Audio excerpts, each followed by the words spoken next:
Bismillahirrahmanirrahim. Assalamualaikum warahmatullahi wabarakatuh. Alhamdulillahi rabbil alamin.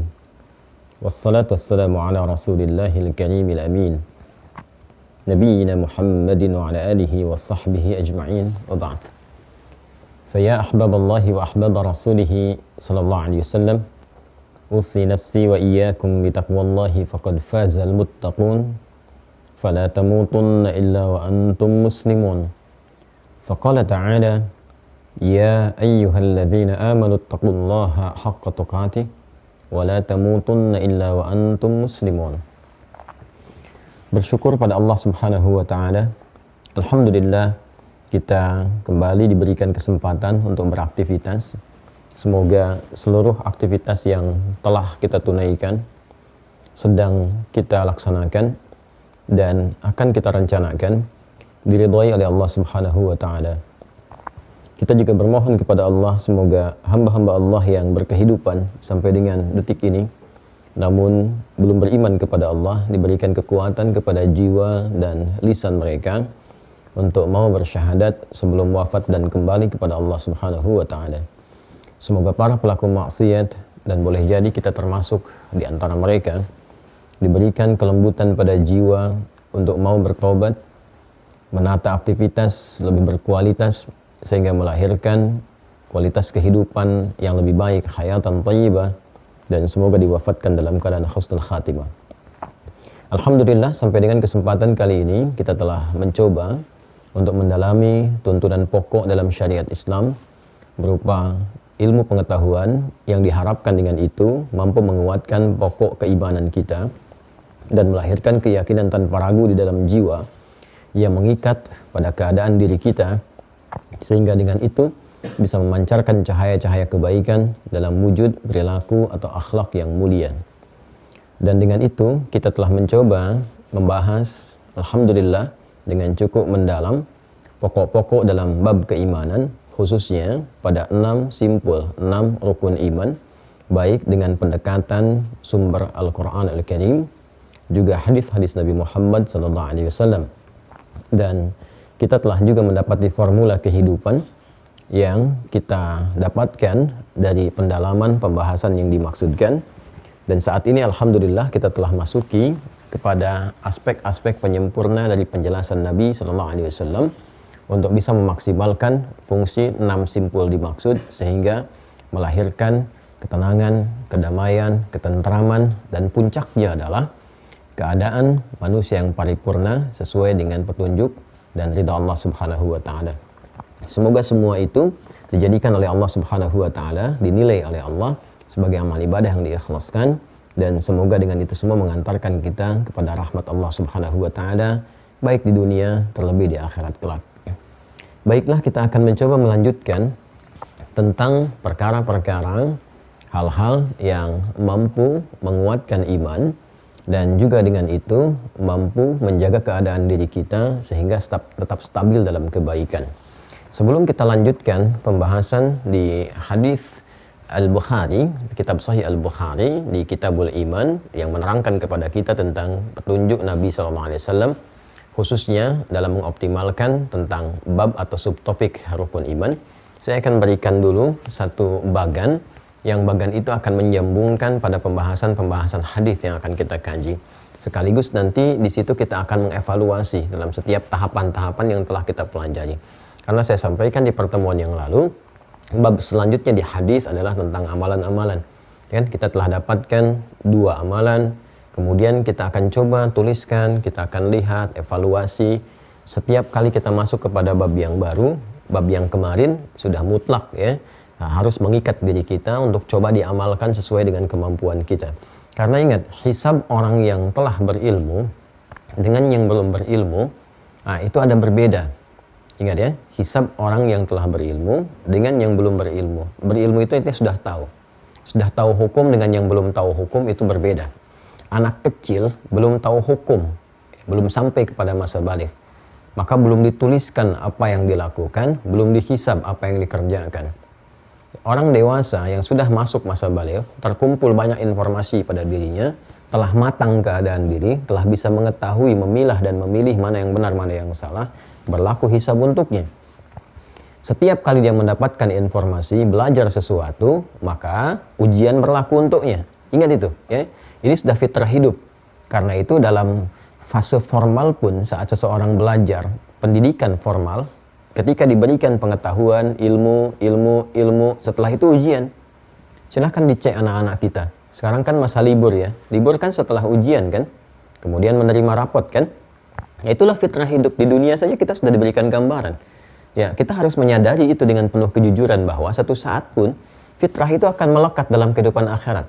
Ya, dibawa maksud saya ketika dihisab. Ya seperti itu jalannya. Kita telah diberikan pengantar awal bahwa ketika seseorang masuk institusi pendidikan, apakah di tingkat paling rendahkah misalnya, ya kan?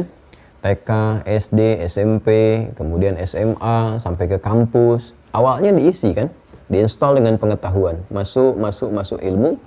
Setelah itu diuji kan? Ya, untuk melihat apakah ilmu yang sudah ditanamkan itu diketahui betul, diserap dengan sempurna, dipahami, diuji dulu. Ya, apa maksud ujian itu? Supaya diketahui kematangan ilmu pengetahuan itu untuk diterapkan dalam kehidupan dan melahirkan sebuah nilai. Di situ terlihat benar tidaknya, sukses tidaknya, berhasil tidaknya orang ini belajar dan menangkap pengetahuan. Maka nanti dari SD lulus ke SMP naik tingkat lagi. Kehidupan juga begitu. Ya, Anda, saya, kita belajar saat ini, kita sama-sama belajar. Hanya mungkin peran yang diberikan berbeda, ya kan? Nah, setelah kita belajar ini, itu pasti akan diuji oleh Allah Subhanahu wa taala ya lewat berbagai dinamika kehidupan. Berbagai ujian kita dapati untuk mempraktekkan apa yang telah kita pelajari ini. Berhasil nggak? Ya, kalau kita berhasil, nyampaikan, dicatat. Malaikat mencatat, dapat pahala gitu kan, ada kebaikan-kebaikan, nanti naik tingkat. Ya, naik tingkatnya apalagi dengan tambahan ilmu lagi, naik lagi. Seperti itulah kualitas kita berkehidupan itu akan terjadi. Dinamikanya seperti itu. Ya, karena itu seseorang tidak akan lepas dari ujian. Karena dengan ujian itu nanti muncul amal saleh. Kalau nggak ada ujian, nggak ada amal saleh. Ya, bagaimana bisa memunculkan sabar? Kalau tidak diuji misalnya dengan amarah, dengan macam-macam sekitaran kehidupan kita. Ya kan? Ya, jadi apapun yang kita lakukan, ini baru bangun tidur aja udah ada ujian. Ya kan? Baru bangun tidur udah ada ujian. Apakah bangun ini nanti merespon suara adzan, Allahu Akbar, kita akan coba siap-siap, atau teruskan tidur lagi, ya, atau mencoba mengambil jeda beberapa menit, ya, harap-harap jedanya 5 menit nanti bangun lagi, ternyata 50 menit bangunnya gitu, dan sebagainya. Nah, jadi macam-macam. Anda mau taklim sekarang pun, ya, ada tantangan-tantangan, tidak mudah. Apakah mengerjakan ini dulu, apakah bikin minuman dulu, apakah macam-macam, itu berbagai hal yang kita harus harmonikan keseluruhannya sehingga berlangsung secara proporsional pada saat yang bersamaan. Nah, sekarang kalau kita kembalikan bismillah ke aspek bahasan yang telah kita tampilkan, ya. Di sini kan ada pokok keimanan. Kalau saya turunkan Islam ya sebagai din untuk kita, kemudian orangnya disebut dengan muslim, ya kan? Dari sini melahirkan satu formulasi, turunkan ke bawah, ya kan? Formulasi pertama, ini ada iman, ya. Sebelum saya sampai ke iman, perhatikan baik-baik. Islam ini dinnya, yang dipeluknya. Saya beri keterangan sini ya, supaya nanti kalau baru melihat, kadang-kadang kan ada sebagian orang yang citranya ingin cepat gitu, tidak mengamati dari awal pembahasan, sehingga tidak mengerti dari mana ini dituliskan. Ya, harus diberikan simpul-simpul atau clue tertentu untuk mudah memahami sesuatu. Ini dinnya. Ya, saya sudah terangkan perbedaan din dengan agama itu apa. Silahkan dicek di awal jumpa kita. Ini orangnya, manusia. Kalau dalam konteks ini pemeluknya, karena kita manusia, saya sebut orangnya gitu kan, manusianya. Karena ini manusia, seperti pernah disampaikan di pertemuan yang lalu, sudah pasti memiliki 3 unsur utama, ya, pembentuk diri sebagai manusia. Masih ingat kan ya? Fisik, akal, kemudian apanya? Rohnya, ya kan? Jadi kalau saya sudah sebut manusia, 3 fungsi itu harus ada. Keterikatan antara 3 itu, baik itu antara rohnya, ya kan, ataupun kemudian akalnya di sini, ataupun kemudian di sini fisiknya, jawarih, ya kan? Itu akan selalu terkait berkelindan dalam berkehidupan. Ya, ini sumber kehidupan di nafas. Ini yang mengikat nanti segala perintah, instruksi yang bersumber dari sini, seperti saya jelaskan kemarin. Ini yang mengeksekusi bagian terluarnya. Ya, jadi semua eksekusi yang ditampilkan oleh fisik, nama lainnya jawarih namanya, ya, bagian tubuh kita itu, maka nanti hasil cernaan dari akal, kan, diikat oleh akal yang terusannya terambil perintahnya dari sini, dari roh yang menjadi nafas, dan di sini ada sumber kehidupan. Ya, di sini ada iman, terdapat dalam jiwa takwa. Fa'alhamaha fujuraha wa taqwaha. Sisi lain di sini ada fujur. Ya. Saya turunkan ke bawah. Maksudnya, qad aflaha man zakkaha, kan? Akan berbahagia kehidupan seseorang, sukses jika mampu menekan fujurnya untuk menjadi katalis, ya, kepada jiwa takwanya. Asalnya begini. Tidak boleh dia berdiri sendiri ke sini. Di sini ada setan, kan, menggoda, memberikan was-was. Ya. Jelas, ya? Ya. Dia dilaknat oleh Allah Subhanahu wa taala, la'anahullah wa qala la attakhidanna min ibadika nasiban mafruḍa. Demikian di Quran surah keempat itu, An-Nisa, yang saya pernah sampaikan dari ayat 118 sampai dengan 119, kan? Atau 120 ke bawahnya. Ini yang jadi concern kita, poin kita di sini. Jadi iman itu ada di jiwa takwa, di sini poinnya. Ini akan menjadi bimbingan kehidupan, dan di sini ada puncak-puncak segala sifat kebaikan. Sifat-sifat kebaikan disebut dengan khair. Ini selalu bagannya tak saya tampilkan, karena nanti dalam Al-Quran kalau kita ngaji, kan? Dalam hadis kalau kita belajar mendalami hadis, istilah-istilahnya akan selalu kita temukan. Nah, saya mencoba menyampaikan apa yang guru kami telah ajarkan atau dari literasi-literasi yang kita temukan untuk memberikan awal pemahaman supaya mengerti. Kalau disebutkan ini, ke sini maksudnya. Kalau ini, ke sini maksudnya. Jadi kalau kita mengaji, kualitas ngajinya akan berbeda. Ya. Jadi kalau Anda menemukan kata khair dalam Al-Quran, khairat, itu kan jamaknya. Ini adalah akumulasi sifat baik yang dikandung oleh jiwa takwa di sini. Nah, ini berupa potensi pada diri kita. Kalau para nabi, itu langsung Allah yang mengaktifkannya, ya kan? Memberikan pengajaran langsung terus supaya ditampilkan, diberikan, dikuatkan dengan mukjizat. Ya, karena itu manusia pertama yang diciptakan oleh Allah, ya kan? Kemudian juga diturunkan sebagai nabi pertama, pembawa berita besar, tugas pertama. Beda antara nabi dengan rasul seperti yang pernah saya tegaskan di pertemuan-pertemuan yang lalu. Rasul sudah ada umat baru berdakwah. Nabi untuk pribadinya, Nabi Adam disebut nabi bukan rasul karena turun umat belum ada, ya kan? Tapi karena beliau nabi, ya, maka ada sifat kenabian. Di antaranya aktivasi jiwa ini, jiwa takwa yang mengumpulkan sifat baik itu langsung diajarkan oleh Allah. Ilmunya diajarkan. Ya, karena kan masuk ke sini jadi ilmu, ya kan? Data, informasi jadi ilmu. Karena itu hal pertama yang diajarkan oleh Allah itu pengetahuan kepada Adam untuk mengaktifasi ini.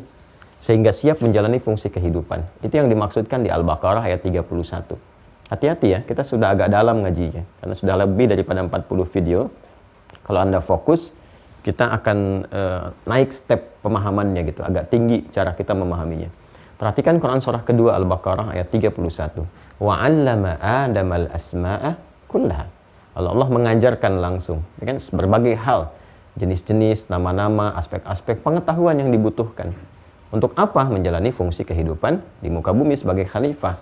Dan menjalaninya lewat apa? Ini aktivasinya di sini. Untuk memunculkan segala sikap-sikap yang keluar, merespon tugas-tugas kekhalifahan di bumi itu, nanti responnya dari mana sumbernya? Dari sini. Ini harus diaktifasi. Nanti semua yang muncul dari sifat-sifat ini, kebaikan-kebaikan, diinstruksikan nanti ke sini, ke akal untuk diikat, diterjemahkan, nanti eksekusi akhirnya di sini. Lewat fisik, untuk merespon segala aspek kejadian dalam kehidupan. Jika ada yang menyapa, bagaimana meresponnya. Kalau semua keluar dari sini, maka baik semuanya. Ya, menyapa, kita jawab dengan cara yang baik, ekspresi tubuh yang baik, dipanggil, sepersekian detik tuh, Masya Allah.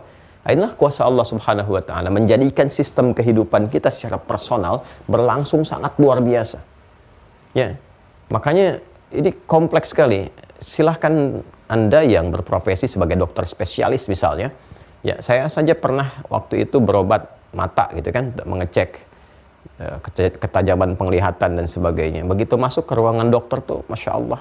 Dan dokter sendiri menyampaikan betapa saraf-saraf di mata itu sedemikian rumitnya terlihat dan sebagainya. Itu baru mata, belum yang lainnya. Ini sepersekian teman-teman sekalian. Tapi sumber utama yang memberikan nilai, value kepada kualitas penglihatan itu adanya di sini. Fungsi mata itu melihat. Tapi mata luar ini tidak bisa memberikan satu perintah ya, untuk menentukan apa yang harus dilihat. Sumber ini yang menentukan. Jadi apakah pandangan baik atau tidak baik, dari sini sumbernya. Apakah dari takwa atau fujur, ini cuma eksekutor aja. Apa yang harus dilakukan? Makanya Al-Imam Al-Ghazali, ya, dalam kitab yang fenomenalnya itu Al-Ihya, itu mengatakan bagian terluar ini ya seperti tentaranya aja, eksekutornya. Ya, bagaimana perintah itu yang dikerjakan. Nah ini perintahnya ada di sini nih, di kolbunya. Kolbu tempatnya ada nafas, itu kan? Nafas itu ya rohnya, roh kehidupannya. Ya kan? Dan seterusnya. Banyak nanti ulama-ulama yang menuliskan tentang peran roh, perannya dari hasil penggalian, bukan hakikatnya. Ya, seperti Ibnul Qayyim Al-Jauziyah punya kitab Ar-Roh, ya. Itu cukup bagus juga. Banyak ulama kita punya kitab bagus-bagus.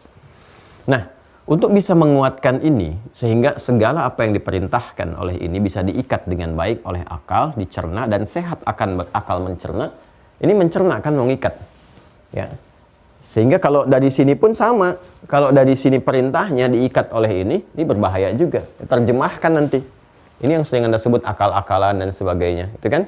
Nah, karena mengikat, mencerna, memerintahkan, langsung dieksekusi. Ini ke sini, ini ke sini, ke sini. Perintahnya dari sini, sumber ini. Kalau berasal dari sini yang berbahaya. Karena sudah jadi ilmu. Kalau baru masuk jadi data, informasi. Keluar dari sini jadi ilmu. Ilmu yang bersumber dari sini nanti diberikan waswas oleh setan ke sini, jadinya maksiat ke sananya. Jadi menyimpang, fusuk, fasik yang saya terangkan kemarin. Karena itu jangan salah, orang berbuat kejahatan juga ada ilmunya. Ilmunya dari mana? Dari sini. Apa orang mau korupsi nggak ada ilmunya? Ada ilmunya. Ya, saking dia berusahanya untuk menghindari berbagai hal kan ada kode-kodenya, gitu kan? Ada macam-macamnya. Orang selingkuh pakai kode. Korupsi pakai kode, itu kan? Sogok menyogok pakai kode. Ya, orang mau nyuri motor aja kan, itu ada ilmunya itu kan. Ya, sepersekian detik dia bisa ngambil dengan kunci tertentu, muter, jalanin dan seterusnya. Tapi dari mana sumbernya? Dari sini. Jadi segala informasi yang masuk ditembuskannya ke sini, bukan ke sini. Kalau ke sini nggak akan jadi bermaksiat. Dipakai kepada yang maslahat pada akhirnya. Ya, jadi ada maslahat, ada maksiat, itu berbeda. Nah, ini bisa kuat kalau simpulnya itu pun diberikan penguatan.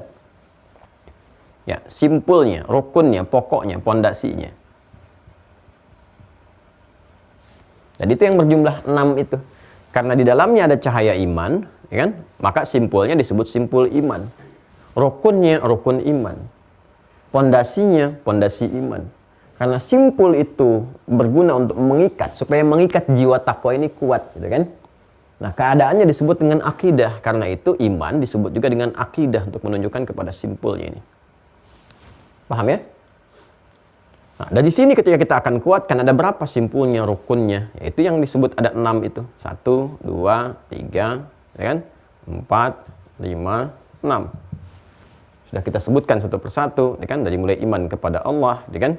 Kemudian kepada malaikat, ya. Kemudian di sini ada kitab, di sini ada rasul, di sini ada hari akhir, kan? Kemudian yang terakhir ada qada dan qadar, ya. Q&Q. Nah, jadi kalau ini teman-teman sekalian kita bisa kuatkan maksimal, maka ini menjadi cahaya. Mengikat kuat, jadi cahaya keluar. Itu yang dimaksud dengan nuruhum yas'a baina aydihim wa bi aymanihim. Keluar cahaya-cahaya yang terbawa nanti sampai berkehidupan di surga. Ada cahaya-cahaya iman nampak. Ya, cahaya itu yang membedakan dengan yang kufur. Ini yang memberikan penerang. Ya, yang terang benderang. Sinar aura-aura kebaikan. Di akhirat wajahnya memutih. Yauma tabyaddu wujuhum wa taswaddu wujuh. Ya. Ya, pada hari itu nampak gembira, putih, bersih, bening. Dari apa? Cahaya iman. Ya. Kemudian sebaliknya gelap, menghitam wajah orang-orang yang nggak ada cahaya ini. Di akhirat nanti akan terlihat. Di dunia juga kelihatan orang beriman itu auranya berbeda. Ya, ada cahaya. Kita sering katakan ini seperti bercahaya wajahnya dan sebagainya. Itu ini. Ya. Dan seterusnya. Nah, ini kalau kita kuatkan, ini akan maksimal.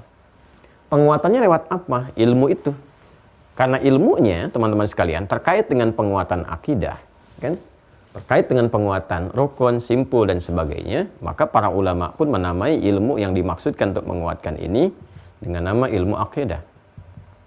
Ya kan? Atau karena semua ini terarah kepada Allah yang punya sifat ahad, ya? Karena semua roh saja kan sumbernya dari siapa? Dari Allah Subhanahu wa taala, sumber berkehidupan. Allah yang memberikan kehidupan. Yuhyi wa yumit, ya? Ketika Allah kemudian yang menghidupkan, mematikan, memberikan pokok kehidupan lewat roh itu, sumbernya dari Allah Subhanahu wa taala. Karena itu semua kegiatan iman mengacunya kepada Allah. Ya, yang punya sifat ahad. Qul huwallahu ahad. Segala yang mengarahkan kepada, menunjukkan kepada Allah yang satu, yang Maha Esa disebut dengan tauhid. Maka ini pun juga diberi nama dengan apa ilmunya? Ilmu tauhid. Maka banyak kemudian para ulama menuliskan kitab-kitab untuk memberikan penguatan pada pokok yang ini dengan nama kitab tauhid, dengan macam-macam judulnya, ya kan? Nah, kitab akidah, judulnya banyak, al-iqtisad fil i'tiqad, ya kan? Dan macam-macam seperti yang pernah saya tunjukkan, al-aqaid al-islamiyah, kemudian apalagi Fathul Majid dan seterusnya. Terus arahnya ke sini. Ya. Nah, ini nanti ketika sudah kita akan coba maksimalkan, kuatkan dengan pengetahuan, tadi diuji kan? Ya kan? Ada ujian kan? Nah, maka dia harus melewati fase ujian. Untuk menunjukkan berhasil nggak ini penguatannya. Seperti tadi saya ilustrasikan. Ya. Jadi berhasil atau tidak, ini semuanya mesti diuji. Seperti anak sekolah diuji, kan? Untuk mengetahui tingkat keilmuannya sudah maksimal belum. Sekaligus menguji cahayanya sudah ada belum. Ya kan? Nah, maka ujian ini bentuknya dua. Bisa perintah, bisa larangan.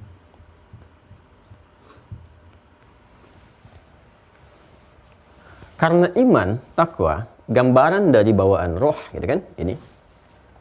Dan ini sumber kehidupan yang diberikan oleh Allah Subhanahu wa taala. Maka yang pantas menguji pun itu hanya Allah. Ya kan? Allah yang menguji, nggak bisa makhluk lain menguji. Ya, karena semua hal yang terkait dengan ini berkehidupan, Allah yang berkehendak. Maka yang paling tepat untuk bisa mengetahui kualitas ini semua, bentuk-bentuk ujiannya pun Allah yang mengetahui. Nah, secara simpel digambarkan kepada kita, ujian-ujian yang disampaikan, diinfokan, saking rahmannya Allah kepada kita, diinformasikan oleh Allah. Kalau tidak rahman, ya diuji aja, bingung kita. Ya, tapi karena Allah Maha Adil, sempurna kemuliaannya, rahmatnya, maka diterangkan kepada kita. Lewat apa? Lewat kitab. Lewat hudan, lewat petunjuk. Di petunjuk itu dijelaskan. Untuk memaksimalkan fungsi yang ini, bentuk ujiannya seperti ini. Untuk memaksimalkan fungsi yang ini, bentuk ujiannya begini. Untuk mencegah supaya fujurnya ini tidak muncul dan mendominasi, sehingga ini tertutup, maka nanti ada bentuk larangan seperti ini. Kalau kita kumpulkan seluruh bentuk itu, maka terkualifikasikan pada dua bagian. Kalau bukan perintah, if'al, maka larangan, la taf'al. Do it, leave it. Kerjakan ini, tinggalkan ini, jauhi ini, dan seterusnya. Nah, ini gambarannya. Dari bentuk semua ujian ini, berupa perintah dan larangan, kalau kita kemudian satukan, karena sumbernya dari Allah, ya kan? Karena sumbernya dari Allah Subhanahu wa taala, kemudian diperintahkan dengan ini, dilarang ini, muncul ujian ini, maka sekaligus semua bentuk ini juga bagian dari ketaatan kita kepada Allah. Artinya apa? Kalau ingin kemudian kita dapat berhasil, sukses, memunculkan cahaya, menampilkan sifat baik, ikuti ini kan? Ikuti ini kan? Maka sifat untuk bisa menjalani ujian ini, pertama harus punya sifat taat. Ta'ah. Ya kan? Kemudian diikuti dengan baik. Karena itu banyak nanti di Al-Quran ayat-ayat yang menghadirkan kepada kita kesan-kesan untuk taat secara sempurna. Taat itu ikut mutlak sebagai pengabdian kita kepada Allah. Pengabdian disebut dengan ibadah namanya. ibadah. Jadi rumusnya taati aja, ikutin aja. Ya, ini rahasianya kenapa di Al-Quran kita diminta untuk taat. Ati Allah wa ati Rasul. Taat kepada Allah, taat kepada bimbingan-bimbingan Rasul, taat kepada Allah dan Rasul. Ya. Apa faidahnya? Faidahnya adalah menaati Allah, menaati Rasul dengan menaati perintahnya. Ya, kemudian juga menaati untuk menjauhi larangannya. Itu feedbacknya kembali ke kita lagi, ke sini lagi nih. Kan? Bentuknya apa? Ketika diperintahkan lewat ibadah sebagai tanda kepatuhan, ya diuji nih, benar nggak nih? Mau memunculkan nih, serius ini. Ada nggak komitmen imannya, gitu kan? Dan puncaknya menuhankan Allah Subhanahu wa taala, gitu kan? Ada nggak itu semua? Maka muncul ujiannya lewat ibadah. Ada perintah, baik sifatnya ritual misalnya, ya, ataupun sosial misalnya. Yang terkait dengan ritual, sholat, gitu kan? Kita sholat tuh. Dan sholat itu fungsinya, feedbacknya kembali ke sini lagi. Makanya ketika dijelaskan di Quran surah ke-29 ayat ke-45, utlu ma uhya ilaika minal kitab. Perhatikan kalimatnya, utlu ma uhya ilaika minal kitab wa aqimis shalah. Salat, ibadah, bentuknya ritual, diperintahkan oleh Allah untuk dikerjakan, ya kan? Tapi dampaknya kemana? Innas salata tanha 'anil fahsya wal munkar. Sini mencegah perbuatan keji dan mungkar yang bersumber dari sifat fujur. Kalau ini sudah tercegah, ini naik kan? Coba, Masya Allah korelasinya begitu indah gitu. Diperintahkan kita untuk beribadah, dicontohkan semisal sholat, fungsinya ke sini lagi. Kalau ini sudah bagus, maka apa yang terjadi? Ke sini nanti mengalirnya. Ke perilaku. Ya, jadi bentuk perintah, bentuk larangan dikerjakan dengan taat, taati Allah, taati Rasul dan sebagainya. Feedbacknya ke sini lagi. Ada yang sifatnya nanti sosial, semacam ibadah harta, kan ada zakat, tuh kan? Apa di antara fungsi zakat tuh? Zakat itu kan salah satu fungsinya membersihkan jiwa. Ini tazkiyatun nafas. Nama lain zakat itu kan taharah. Nama lain zakat. Ya, untuk mensucikan. Selain punya arti numu. Ya, untuk mengembangkan, menambahkan, menambah sekaligus menyucikan. Ya, kenapa kita berzakat? Salah satunya untuk memberikan pendidikan tingkat tinggi kepada jiwa itu sehingga selalu bersih terhadap pandangannya terhadap harta. Tidak berlebihan, tidak tamak, tidak rakus, tidak ria. Itu untuk mengikis itu semua. Orang yang selalu berlatih dengan memberi, gitu kan? Nah, maka akan terkikis dalam dirinya sifat-sifat pandangan berlebihan terhadap harta. Memandang harta akan mengabadikan, mengangkat derajat tinggi, kan? Sehingga tampil kesombongan, sifat ria, tamak, rakus. Kalau sudah tamak, rakus dan sebagainya, maka ini yang sangat berbahaya. Nggak peduli orang. Ya, dalam keadaan susah pun yang penting bagaimana nambah lagi hartanya, nambah lagi.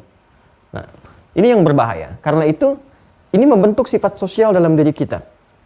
Ya, sifat sosial. Ini harus digabungkan ya, sosial, nggak boleh dipisah. Kalau dipisah berbahaya. Ya, sosial, dia yang orang lain yang sial. Ini yang bahaya, ya. Jadi semua terhubung di sini. Semua terhubung. Jadi ketika dikembalikan ke sini, feedbacknya balik lagi ke kita, ke diri kita pribadi. Ya, karena itu nanti tindakan yang muncul apa? Ketika memberi, Masya Allah, ada kelapangan dalam jiwa, ya, memahami bahwa oh ini loh fungsinya seperti ini, ada kenikmatan, jadi membentuk kebiasaan. Akhirnya puncaknya apa? Proporsional. Dia bisa mengatur harta dengan baik dan seterusnya. Ini ada nilai-nilai kebaikannya. Feedbacknya ke sini. Maka kalau dikumpulkan nanti ujian-ujian ini, nanti bentuknya syariat, bentuknya jalan. Ya, bentuknya jalan. Dan kalau kita kumpulkan di sini, nah, nanti jalannya melalui syariat. Ilmunya nanti ada lagi. Ilmunya disebut dengan fikih namanya. Ya. Nanti kita akan masuk ke sini untuk mengoptimalkan. Nah, kalau ini sudah maksimal, ya, sudah diikat nih, sudah diuji nih. Ini sudah baik, akal akan mengikat. Ya, bagaimana cara untuk mengeksekusinya? Kan mesti ada ujian, diperintahkan. Ya kan? Nah, maka ketika diperintahkan, ada perintah, ada larangan, fisik kan mengeksekusi kan? Nah, eksekusinya kan berupa pekerjaan, perilaku, berupa perbuatan. Di sini menurunkan perbuatan. Perbuatan itu, bahasa Arabnya disebut dengan amal namanya. Amal. Nah, karena amal ini disupport oleh ini, Sudah kuat nih semua nih. Supportnya dari sini. Dari ujung kepala sampai ujung kaki. Pikiran kita beramal. Ya kan? Dengan apa? Ya memikirkan sesuatu. Ya, dhan, berprasangka, memikirkan sesuatu. Sehingga kalau di sini kan baik semua kan? Ya, baik kan? Kalau sudah mau dieksekusi kan jadi perilaku, jadi husnun. Ya, husnun. Makanya ada istilah husnudzan. Ya, kenapa? Karena kalau sudah dikerjakan nanti dapat poin, poinnya hasanah. Makanya derivasi dari kata hasanah itu pun ada husnun. Perbuatannya husnun, puncaknya nanti ihsan, poinnya hasanah. Ketika dituliskan dapat pahala disebut dengan ajrun. Ini poinnya. Karena ini supportnya dari sini semua, mata melihat, telinga mendengar, lisan bertutur sampai ke ujung kaki dieksekusi, supportnya dari sini, maka semua yang keluar itu sifatnya baik. Kalau ini masih bentuknya sifat, ke sini sudah sikap, sudah perbuatan, dan diharapkan menggabungkan 4 aspek kebaikan yang pernah saya sebutkan itu dulu. Ada tayyibnya, ada fisiknya sehat, sifatnya bersumber dari khair, kan? Pekerjaannya ma'ruf, dikerjakan karena Allah. Kalau digabungkan jadi saleh namanya. Ya, maka amalnya disebut dengan amal saleh. Ini konsepsinya. Saya nggak akan terangkan lagi ya setelah saya tuntas menjelaskan ini. Ya, dikerjakan jadi amal saleh. Ujiannya berupa ibadah, eksekusinya perbuatan disebut dengan amal, dengan supportnya dari sini disebut dengan saleh. Kalau sudah saleh dapat ridha Allah, kan? Perbuatannya baik, jadi amal soleh, dicatat oleh malaikat. Kita sudah belajar malaikat. Ini semua ini tuh teman-teman sekalian, itu Masya Allah sinkronisasinya. Semua relevan. Allah tugaskan ini. Malaikatnya ini. Yang nyatat ini malaikatnya. Yang dampingin ini malaikatnya. Kalau keluar nanti turun. Ya, feedbacknya apa kepada diri kita. Kemudian kalau mengerjakan ini, apa respon yang diberikan oleh Allah. Yang ditugaskan makhluknya siapa dari malaikat. Ada semua. Dari mulai hidup sampai meninggal. Sudah kita bahas dari 10 malaikat itu sampai berpulang kepada Allah. Ini kalau dikerjakan di sini muncul pahala. Ya. Ini punya nilai dulu. Nilai. Disebut dengan hasanah. Ya. Hasanah ini nanti berbentuk pahala. Setiap dikerjakan amal soleh, nilainya menjadi hasanah. Nih. Setiap punya nilai hasanah, berbentuk hasanah, nilainya nanti ada pahala. Disebut dengan ajrun namanya. 10 poin setiap ini dilakukan. Jamaknya disebut dengan ujur. Ini yang Quran surah ke-6 ayat 160 itu. Man jaa'a bil hasanati falahu asyru amsalihha. Ini ada pahala-pahala. Ini yang mengantarkan kita kepada rahmat. Rahmat Allah Subhanahu wa taala. Rahmat ini kalau di dunia dapat berkahnya, Ya, pertambahan kebaikan-kebaikan. Kalau di akhirat ya dapat surganya. Surganya Allah Subhanahu wa taala.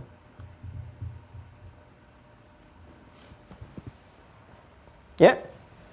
Rahmat ini bila diberikan di dunia dengan rahman-Nya Allah mendapatkan keberkahan. Di akhirat dengan rahim-Nya Allah mendapatkan surga. Karena itu ketika kita ya, diuji ini, teman-teman sekalian, dengan ujian-ujian ini, ya, apa puncaknya? Semua ujian-ujian ini mengantarkan kita kepada persetujuan Allah, perlindungan Allah, ya. Kemudian juga diberikan pendampingan-pendampingan berkehidupan dengan keadaan yang nyaman, ini saleh, supaya dapat ini, rahmat. Lihat Quran surah kedua Al-Baqarah, ayat 155 sampai 157. Quran surah 2 Al-Baqarah ayat 155 sampai 157. Paling kiri dari agak ke atas sampai ke tengah sedikit. Walanabluwannakum bisyai'in minal khauf wal ju' wa naqsin minal amwali wal anfusi wath thamarat. Ini wabasyiris sabirin, ujian. Alladzina idza asabathum musibah qalu inna lillahi wa inna ilaihi raji'un. Kembali kepada Allah. Ulaika 'alaihim shalawatum min rabbihim wa rahmah. Rahmat. Orang-orang yang benar menjalani ujian-ujian ini, di ayat 157-nya, ini korelasinya. Menjalani ujian-ujiannya dengan benar, dengan baik, dan seterusnya, maka orang-orang ini akan mendapat pujian dari Allah. Salawatu min rabbihim. Ya, tambahan-tambahan kebaikan, dipuji oleh Allah Subhanahu wa taala, kan? Nah, kemudian rahmat, dapat rahmat. Berkualitas hidupnya, dapat berkah, ziyadatul khair. Berkah itu ziyadatul khair, kan? Wa ulaika humul muhtadun, diberikan petunjuk. Kalau sudah muhtadun dapat hudan. Sudah, kalau sudah dapat hudan, aflah dia, orangnya muflih, jamaknya muflihun. Wa ulaika humul muflihun. Di akhiratnya, ketika rahmat diberikan, ya surga. Karena itu, surga disebutkan oleh Allah, dasarnya apa? Dasarnya adalah iman, ini, amal saleh, ini. Eksekusi dari iman ini yang dieksekusi berbentuk perbuatan jadi saleh. Di Al-Baqarah ayat 25, ketika disebutkan kalimat surga pertama dalam Al-Quran, wa basyiril ladzina amanu, iman, ini, wa amilus salihat, amal saleh. Anna lahum jannatin tajri min tahtihal anhar, surga. Karena itu tipikal orang beriman itu sudah begitu diberikan ujian perintah larangan taat saja. Itu kalimatnya qalu sami'na wa ata'na. Ghufranaka rabbana wa ilaikal masir. Al-Baqarah ayat 256 itu. Ya. Setelah amanar rasulu kan iman semua tuh. Amanar rasulu bima unzila ilaihi min rabbi wal mu'minun. Ya, terus sampai akhirnya. Sampai qalu sami'na wa ata'na. Kami dengar, kami taat. Semakin tinggi tingkat taatnya kepada Allah dan Rasulnya, semakin tinggi, semakin berkualitas ini, semakin bagus juga berkahnya. Semakin tinggi tingkat surganya. Karena itu di An-Nisa, Quran surah keempat, ayat 69, ya, tingkat tertinggi orang-orang hebat yang dikumpulkan dengan para nabi, orang-orang yang membenarkan tentang ajaran agama, siddiqun, kan para syuhada, kan tuh amalannya tinggi-tinggi tuh. Ya, sampai kaget tutup spidol tuh, sampai lompat. Ya, saking tingginya. Itu puncaknya apa? Puncaknya ketaatan kepada Allah dan Rasulnya. Ya, lihat kalimatnya, wa may yuti'illaha war rasulah. Siapa yang mampu menaati Allah dan Rasulnya, pakai man tuh, tawarannya kepada setiap kita secara personal dan terbuka.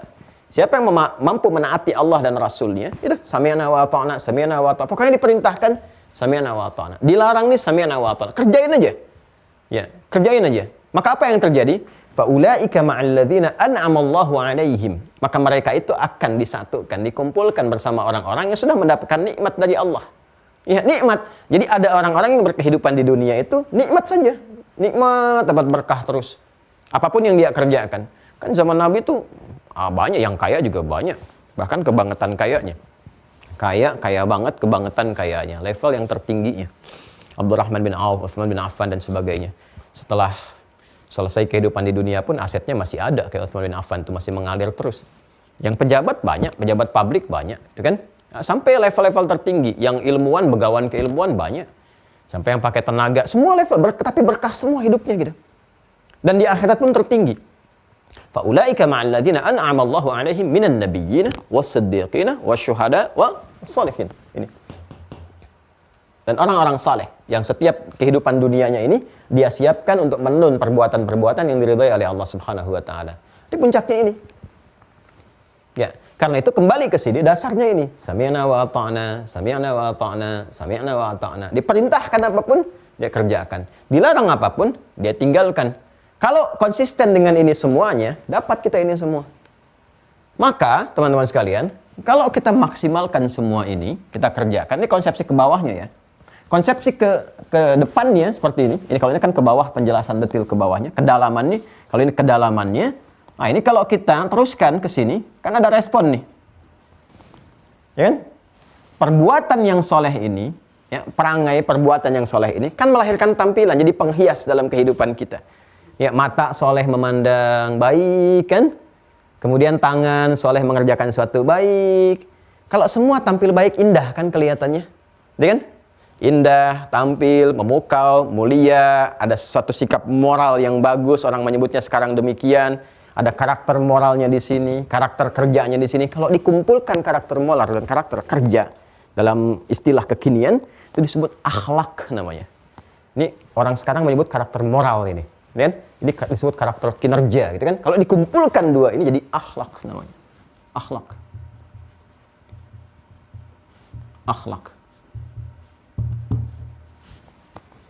Orang bisa berakhlak, akhlak saat bekerja, akhlak saat bisa memaksimalkan jabatan, akhlak saat bisa memaksimalkan harta, gitu kan? Berinteraksi dengan harta ada akhlaknya, berinteraksi dengan kedudukan ada akhlaknya, dengan ilmu ada akhlaknya, di turunan dari akhlak ada adab nanti turunannya, gitu kan? Bahkan beribadah pun dia pakai akhlak. Sumbernya dari mana? Dari sini. Karena itu, kalau ingin akhlaknya muncul dengan baik, ini harus bersih dulu. Bagus dulu. Kan? Terus dibersihkan dari ini nih, dibersihkan dari pengaruh-pengaruh yang diberikan oleh setan kepada fujur, sehingga fujur ini punya potensi berdiri sendiri. Nah ini harus dicegah ini. Ya, dicegah. Harus supportnya ke sini saja. Karena ini ada di nafas nih, ya kan? Kemudian juga yang menguasai nafas, roh itu hanya Allah. Maka kita harus melihat, membaca bagaimana Allah membimbing kita untuk bisa menyucikan ini supaya nggak terkotori dengan sifat-sifat ini dari was-was setan. Fungsinya harus katalis saja. Nggak boleh berdiri sendiri sehingga ini kotor. Karena ini ada di nafas dan nafas harus dibersihkan, disucikan. Suci itu kan bukan menghilangkan nafasnya. Kalau nyuci baju bukan menghilangkan bajunya kan? Tapi menghilangkan kotoran-kotoran. Jadi was-was ini harus dipotong, disucikan nih. Sehingga arahnya ke sini. Menyucikan sesuatu ya yang tak terlihat langsung dalam pandangan kita yang akan kita bersihkan itu, tapi kita sadar itu ada, itu disebut dengan tazkiyah namanya. Zakka yuzakki tazkiyatan, tazkiyah.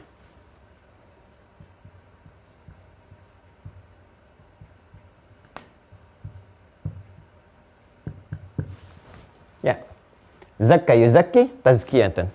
Karena ini ada di dalam nafas, ini semua dalam nafas, maka disebut dengan tazkiyatun nafas. Ini asalnya. Kata dasarnya zakka. Zakka yuzakki.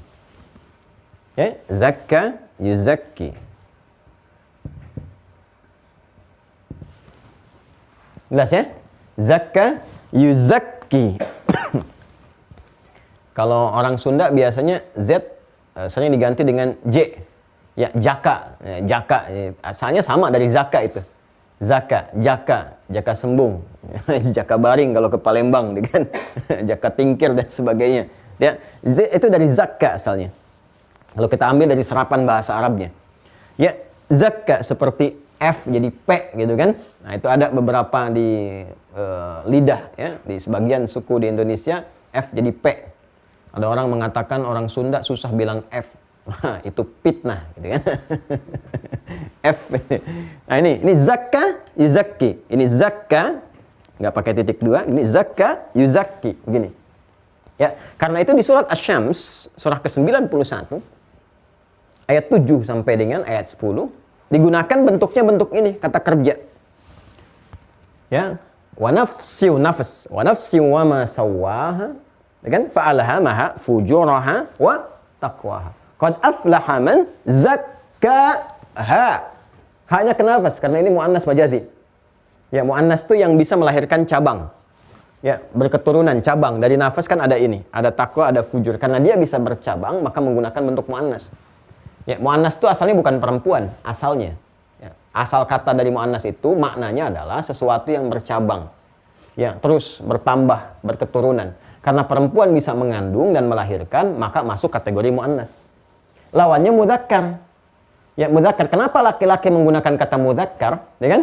Zakar, kata mudzakkar. Karena laki-laki nggak bisa mengandung. Ya, nggak ada perangkatnya untuk mengandung. Jadi kalau udah laki-laki, laki-laki aja. Yang dipaksa-paksain. Ya, merusak sistem tubuh nanti. Karena nggak bisa mengandung, nggak bisa melahirkan. Udah laki-laki, perempuan. Makanya laki-laki lawan dari muannas, namanya mudzakkar. Ya, masuk kategori mudzakkar. Jadi mudzakkar itu asalnya bukan laki-laki. Oh, kalau belajar nahwu nih, kalau mau dalam harus seperti ini. Kalau enggak nanti jadi kompleks pemahamannya. Mudzakkar laki-laki, muannas perempuan. Tadinya untuk menyimpalkan, tapi makna dalamnya laki-laki masuk kategori mudzakkar karena enggak berkembang. Ya kan? Enggak berketurunan dalam konteks mengandung melahirkan. Nah, hanya nanti memberikan saham berupa spermatozoa diolah dengan ovum, perkembangannya nanti lewat apa? Lewat perempuan yang berketurunan, mengandung, melahirkan dan seterusnya. Perempuan masuk kategori muannas. Apa ini pentingnya ketika saya terangkan? Nanti kaitannya dengan kata ganti yang disematkan kepada Allah. Sehingga dapat pertanyaan, kenapa kata ganti yang menuju kepada Allah mudzakkar, Ustaz? Kan mudzakkar itu laki-laki. Huwa. Allahu la ilaha illa huwal hayyul qayyum. Kenapa pakai huwa, Ustaz? Itu kan mudzakkar. Mudzakkar itu sesuatu yang tidak berketurunan. Tunggal berdirinya, tidak berketurunan, tidak bercabang. Karena itu menggunakan bentuknya apa? Mudzakkar. Laki-laki masuk itu karena nggak mengandung, nggak melahirkan. Maka masuk kategori demikian. Karena itu ketika dhamir, kata ganti yang mengacu kepada Allah, menggunakan mudzakkar, ini menunjukkan Allah tidak berketurunan, tidak melahirkan, tidak dilahirkan, tidak berkembang. Allahu ahad. Jelas ya? Nah ini mu'annas, masuk mu'annas. Kenapa? Karena nafas ini melahirkan ada takwa, ada fujur. Di dalamnya terkandung ini. Ya kan? Karena mu'annas, maka ha panjang. Kalau mudzakkar hu. Kan? Perhatikan baik-baik kalimatnya. Wa nafsin, nafas, wa ma sawwaha. Ketika sempurna diciptakan, masuk ke dalam fisik, fa'alhamaha, maka kami ilhamkan kepadanya, fujuraha wa taqwaha. Dalamnya ada fujur dan takwa. Qad aflaha man zakkaha, karena muannas. Zakkaha, gini, haknya kembali ke sini. Sungguh kehidupan seseorang itu akan bahagia, akan sukses, selalu melahirkan respon-respon kebaikan itu dari sini. Kalau mampu apa? Zakkaha, menyucikan jiwa ini, nafas ini dari pengaruh-pengaruh ini, was-was setan. Ini kotoran-kotoran nih, setan ini ngasih kotoran nih lewat was-was. Ini yang dibersihkan nih, bukan menghilangkan ininya tapi membersihkan ininya. Kalau ini bersih, ini nggak kotor, maka fungsinya jadi katalis ke sini. Sempurna. Tapi kalau nggak dibersihkan jadi kotoran dari sini. Ya, karena itu mencuci, membersihkan kotorannya. Bukan menghilangkan bendanya. Jelas ya? Awas, saya ingatkan dari awal tadi kita agak dalam sedikit-sedikit ya. Zakka yuzakki. Kenapa menggunakan kata kerja? Memberikan kesan bahwa ini akan terus berlangsung, pekerjaannya terus berlangsung selama berkehidupan. Karena setan pun selama hidup terus menggoda. Jadi selama hidup ngasih kotoran. Kalau didiamkan saja, nggak pernah dilatih dengan ini, ya kotor. Simpan gelas. Jangan diapa-apain. Semua perangkat di dunia ini kalau disimpan, nggak dikerjain, nggak diapa-apain, kotor. Debu. Nah ini kalau nggak dilatih dengan ujian, kotor juga, diam aja. Setan aja terus ngumpulin was-was, jadi makin kotor di sini. Sehingga dibawa ke beramal susah. Karena itu harus ada ujian, kembali lagi ke sini, perintah larangan, supaya apa? Supaya munculkan ini semua. Dan ini ditekan. Ya kan? Nah di antara fungsi Nabi SAW, Rasul, ketika diutus itu untuk mengoptimalkan semua hal terkait dengan ini. Coba lihat ya, kesesuaian. Allahu Akbar kesesuaiannya. Hidup kita dijelaskan dengan sempurna seperti ini. Tuh kan? Al-Quran juga diturunkan sebagai pedoman berkehidupan, menjelaskan semua tentang aspek kehidupan kita. Dijelaskan satu-satu, ini fungsi tubuh kita begini, ini kaitannya begini, keadaannya. Lalu ketika diturunkan Rasul pun untuk membimbing kita, supaya langsung lihat contoh berkehidupan dari situ. Di uswatun hasanah, tuh, hasanah lagi. Laqad kana lakum fi Rasulillahi uswatun hasanah. Kalau kita pengen lihat semua kegiatan jadi amal saleh, jadi hasanah, lihat contohnya nih, langsung kelihatan. Tidurnya begini, bangunnya begini, macam-macam, ke kamar mandinya begini, dan semua ada perangkatnya. Yang lihat di rumahnya ada istri-istrinya, ya kan? Yang keluar kelihatan dari jalan, dari macam-macam, uswah hasanah, kelihatan semua. Supaya apa yang dilihat, apa yang melekat kepada beliau itu disampaikan kembali pada kita jadi bimbingan untuk berkehidupan. Ya, karena itulah misi yang diberikan kepada Nabi pun gak lepas dari yang ini. Lihat Quran surah kedua Al-Baqarah. Ayat 151. Paling kanan agak ke bawah sedikit di mushaf standar. Quran surah 2 ayat 151. Kama arsalna fikum rasulan minkum. Sebagaimana kami telah utus pada kalian rasul dari kalangan kalian. Ya, sama-sama manusia yang bisa kita lacak, kita lihat, kita pelajari. Kalau di zamannya langsung kelihatan, Masya Allah. Kita sekarang walaupun tak mampu menatap secara langsung, secara fisikal, tapi kita merasakan ajaran-ajarannya, merasakan kemuliaannya sampai kepada kita. Apa tugasnya? Satu, yatlu alaikum ayatina. Menyampaikan, mengajarkan kepada kalian ayat-ayat kami. Ayat-ayat ya, dibacakan. Karena dibacakan, bacaannya disebut dengan Quran. Ya kan? Simpelnya demikian. Ketika dibacakan, terus dibacakan tanpa henti, disebut dengan Quran. Spesifik menunjuk yang ini, bukan yang lain pakai alif lam, Al-Quran. Karena itu isi Al-Quran disebut ayat. Al-Fatihah berapa ayat? 7. Al-Baqarah 286 ayat. Al-Imran 200 ayat. Ayat-ayat.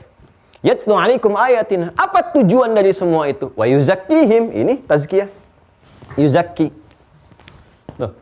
Zakka yuzakki. Jadi ajaran-ajaran yang disampaikan oleh Rasulullah SAW, ini bentuknya mudhari lah. Kalau sudah mudhari itu berarti present di masa Nabi.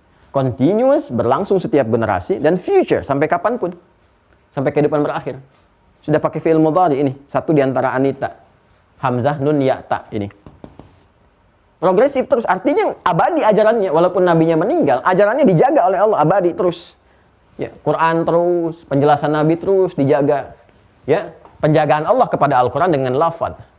Ya, penjagaan kepada ajaran-ajaran Nabi, penjelasan-penjelasan dengan skema yang berbeda. Nanti ada riwayat yang saya sampaikan kemarin, ada sanad, ada matan dan sebagainya. Ini yuzakki, fungsinya apa? Untuk membersihkan ini nih. Yang saya terangkan.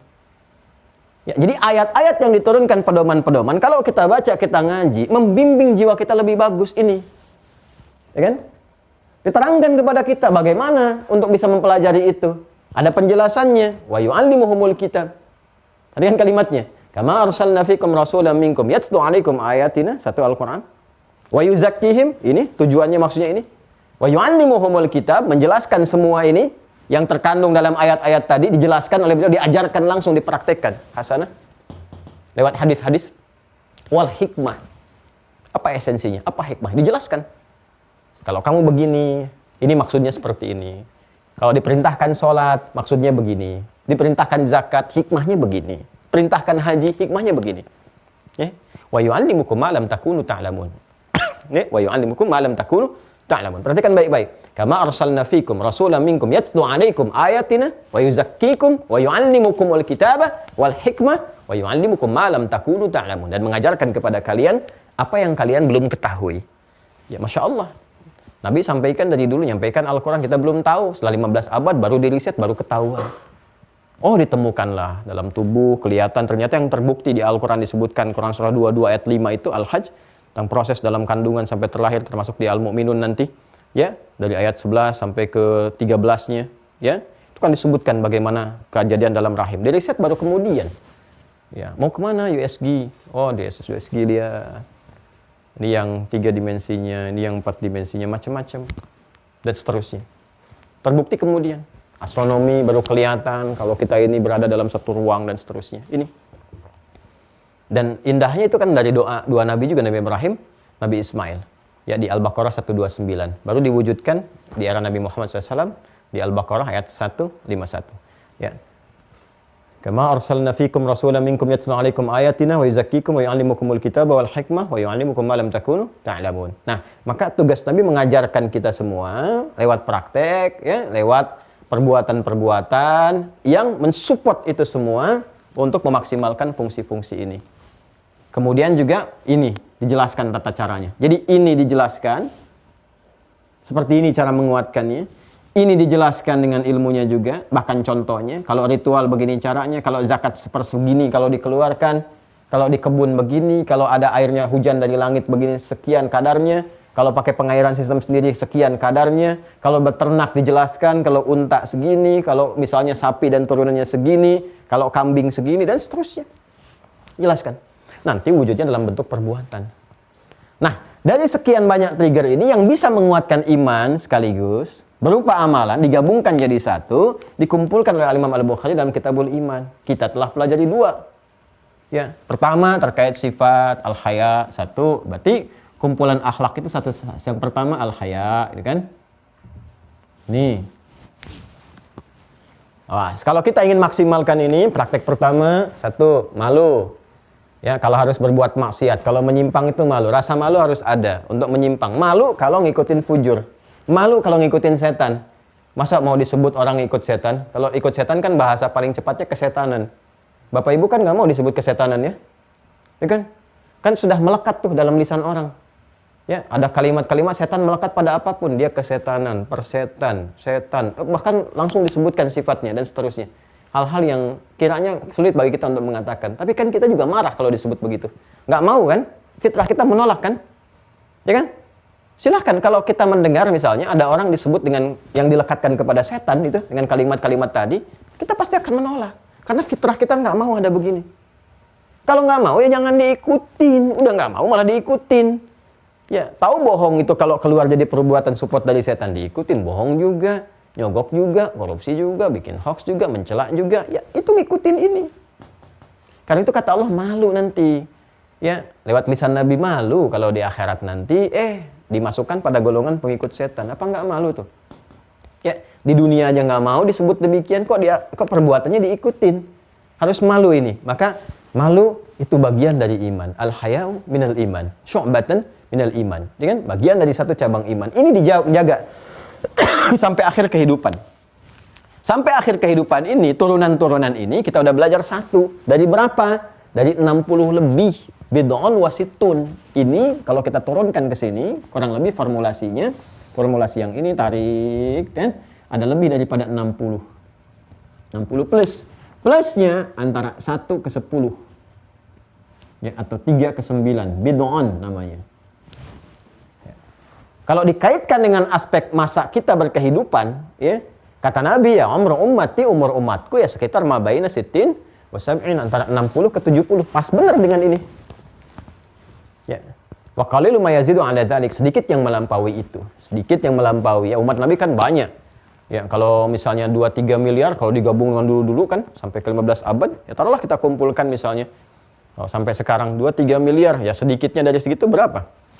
Ya, 3 miliar kalau misalnya 10%-nya aja udah 300 juta, ya kan? Ya kan? Kalau kita mau ambil seperti itu, teman-teman sekalian, ya sedikit itu ya sedikit, mungkin beberapa dari sekian, 10%, 1%, sekian persen, lebih daripada ini. Ada yang kurang dari 60, tapi rata-rata di sini. Kalau kita ambil rata-rata bagian dari umum, average-nya gitu kan ini kembalinya ke sini juga. Iman itu cabangnya, tingkatannya, penguatannya ya lebih daripada 60, antara 60 ke 70. Artinya apa? Ini isyarat secara tidak langsung bahwa jaga iman sampai wafat. Dengan cara apa? Meningkatkan takwa. Jadi muslim yang baik sampai meninggal. Ya, dikonsepsikan ini diingatkan setiap pekan. Di Ali Imran ayat 102 sering dikutip. Ya ayyuhalladzina amanu, iman, ittaqullah, tingkatkan takwa, haqqa tuqatih, wa la tamutunna illa wa antum muslimun. Jaga. Di antara turunannya kita keluarkan, satu udah diambil, haya minal iman. Apalagi kemarin bentuknya berupa larangan. Kan ini aja nih. Kalau nggak perintah, larangan kan? Perintahnya bisa menjaga ini, larangan tinggalkan ini, kan? Bisa sifat keadaannya, praktekan ini, perintahnya ini harus praktekan, rasa malu. Rasa malu agar tidak berbuat maksiat, kan? Malu untuk berbuat maksiat, jangan berbuat maksiat, praktekkan perintah. Kemarin juga perintahnya apa? Jaga tangan dan lisan. Ya, jaga lisan, jaga tangan. Nah, ini ya, tolong keluarkan nih. Ya, tulis satu-satu ya. Lihat ini, nah. Ini kita praktek, maksud saya kan udah dibelajari nih, pasti akan diuji. Ayo, ngetik apa nih sekarang nih, yang lagi belajar? Jangan-jangan nanti saya nerangin Anda sibuk chatting. Lihat nih, apa yang diketik tuh, apa yang dibikin status, apa yang dilihat, jaga tangan. Kalau udah belajar materi ini, ya, setiap ngetik yang baik-baik, bikin status yang hasanah. Kan kita belajar ini nih. Gimana caranya? Pokoknya lisan tuh jadi amal soleh, ya kan? Kemudian tangan jadi amal soleh. Jadi kalau ngetik, bikin status pun yang baik, tulisin yang berpahala, tangan berpahala, lisan berpahala. Nah, karena ini mengumpulkan ini nih, pokoknya ada perintah apa, larangan apa, perbuatan apa, itu yang kita kumpulin aja, kerjakan selama hidup. Nah, sekarang kita bertanya lagi, apa lagi sih yang dicontohkan Nabi? Ya, selain terkait dengan ini jaga lisan, jaga tangan, kesempurnaan sebagai muslim, kan? Ya, man salimal muslimun, kan?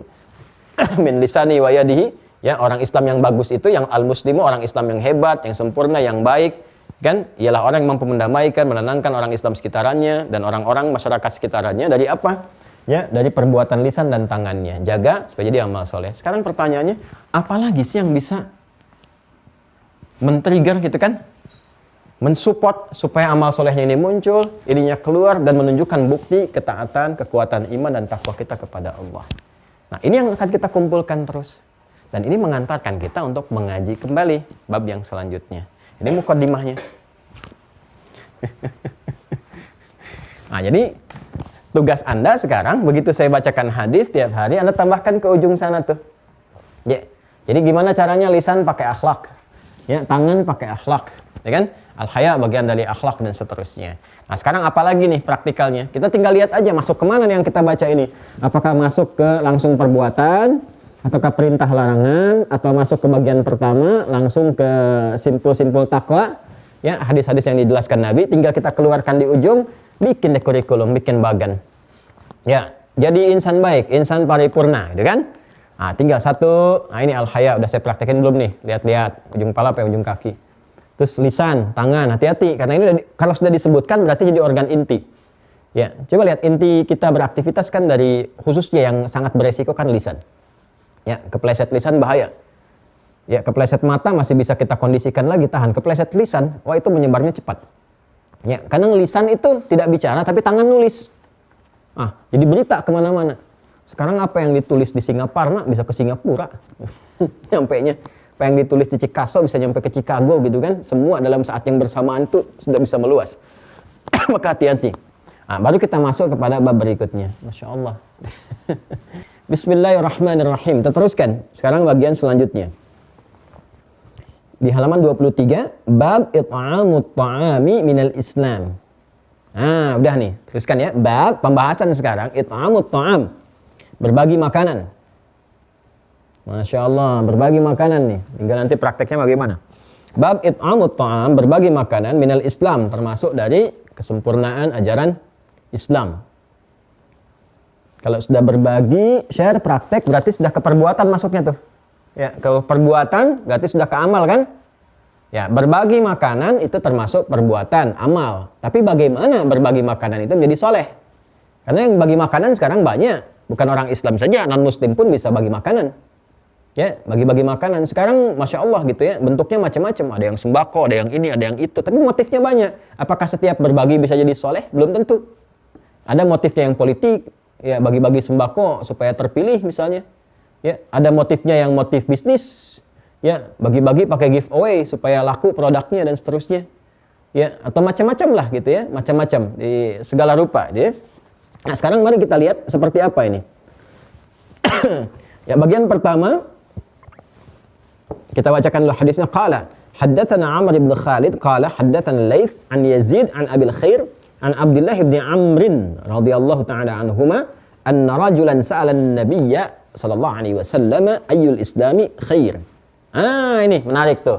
Tolong betul sih apa yang tadi saya uraikan. Makanya saya dalamin betul karena akan kebawa terus. 1 jam tadi yang saya sampaikan itu akan terbawa terus. Bukan hanya dalam pelajaran kita. Anda baca Quran ke bawah, baca hadis ke bawah. Selama hidup tuh ke bawah. Ya, cuman 1 jam.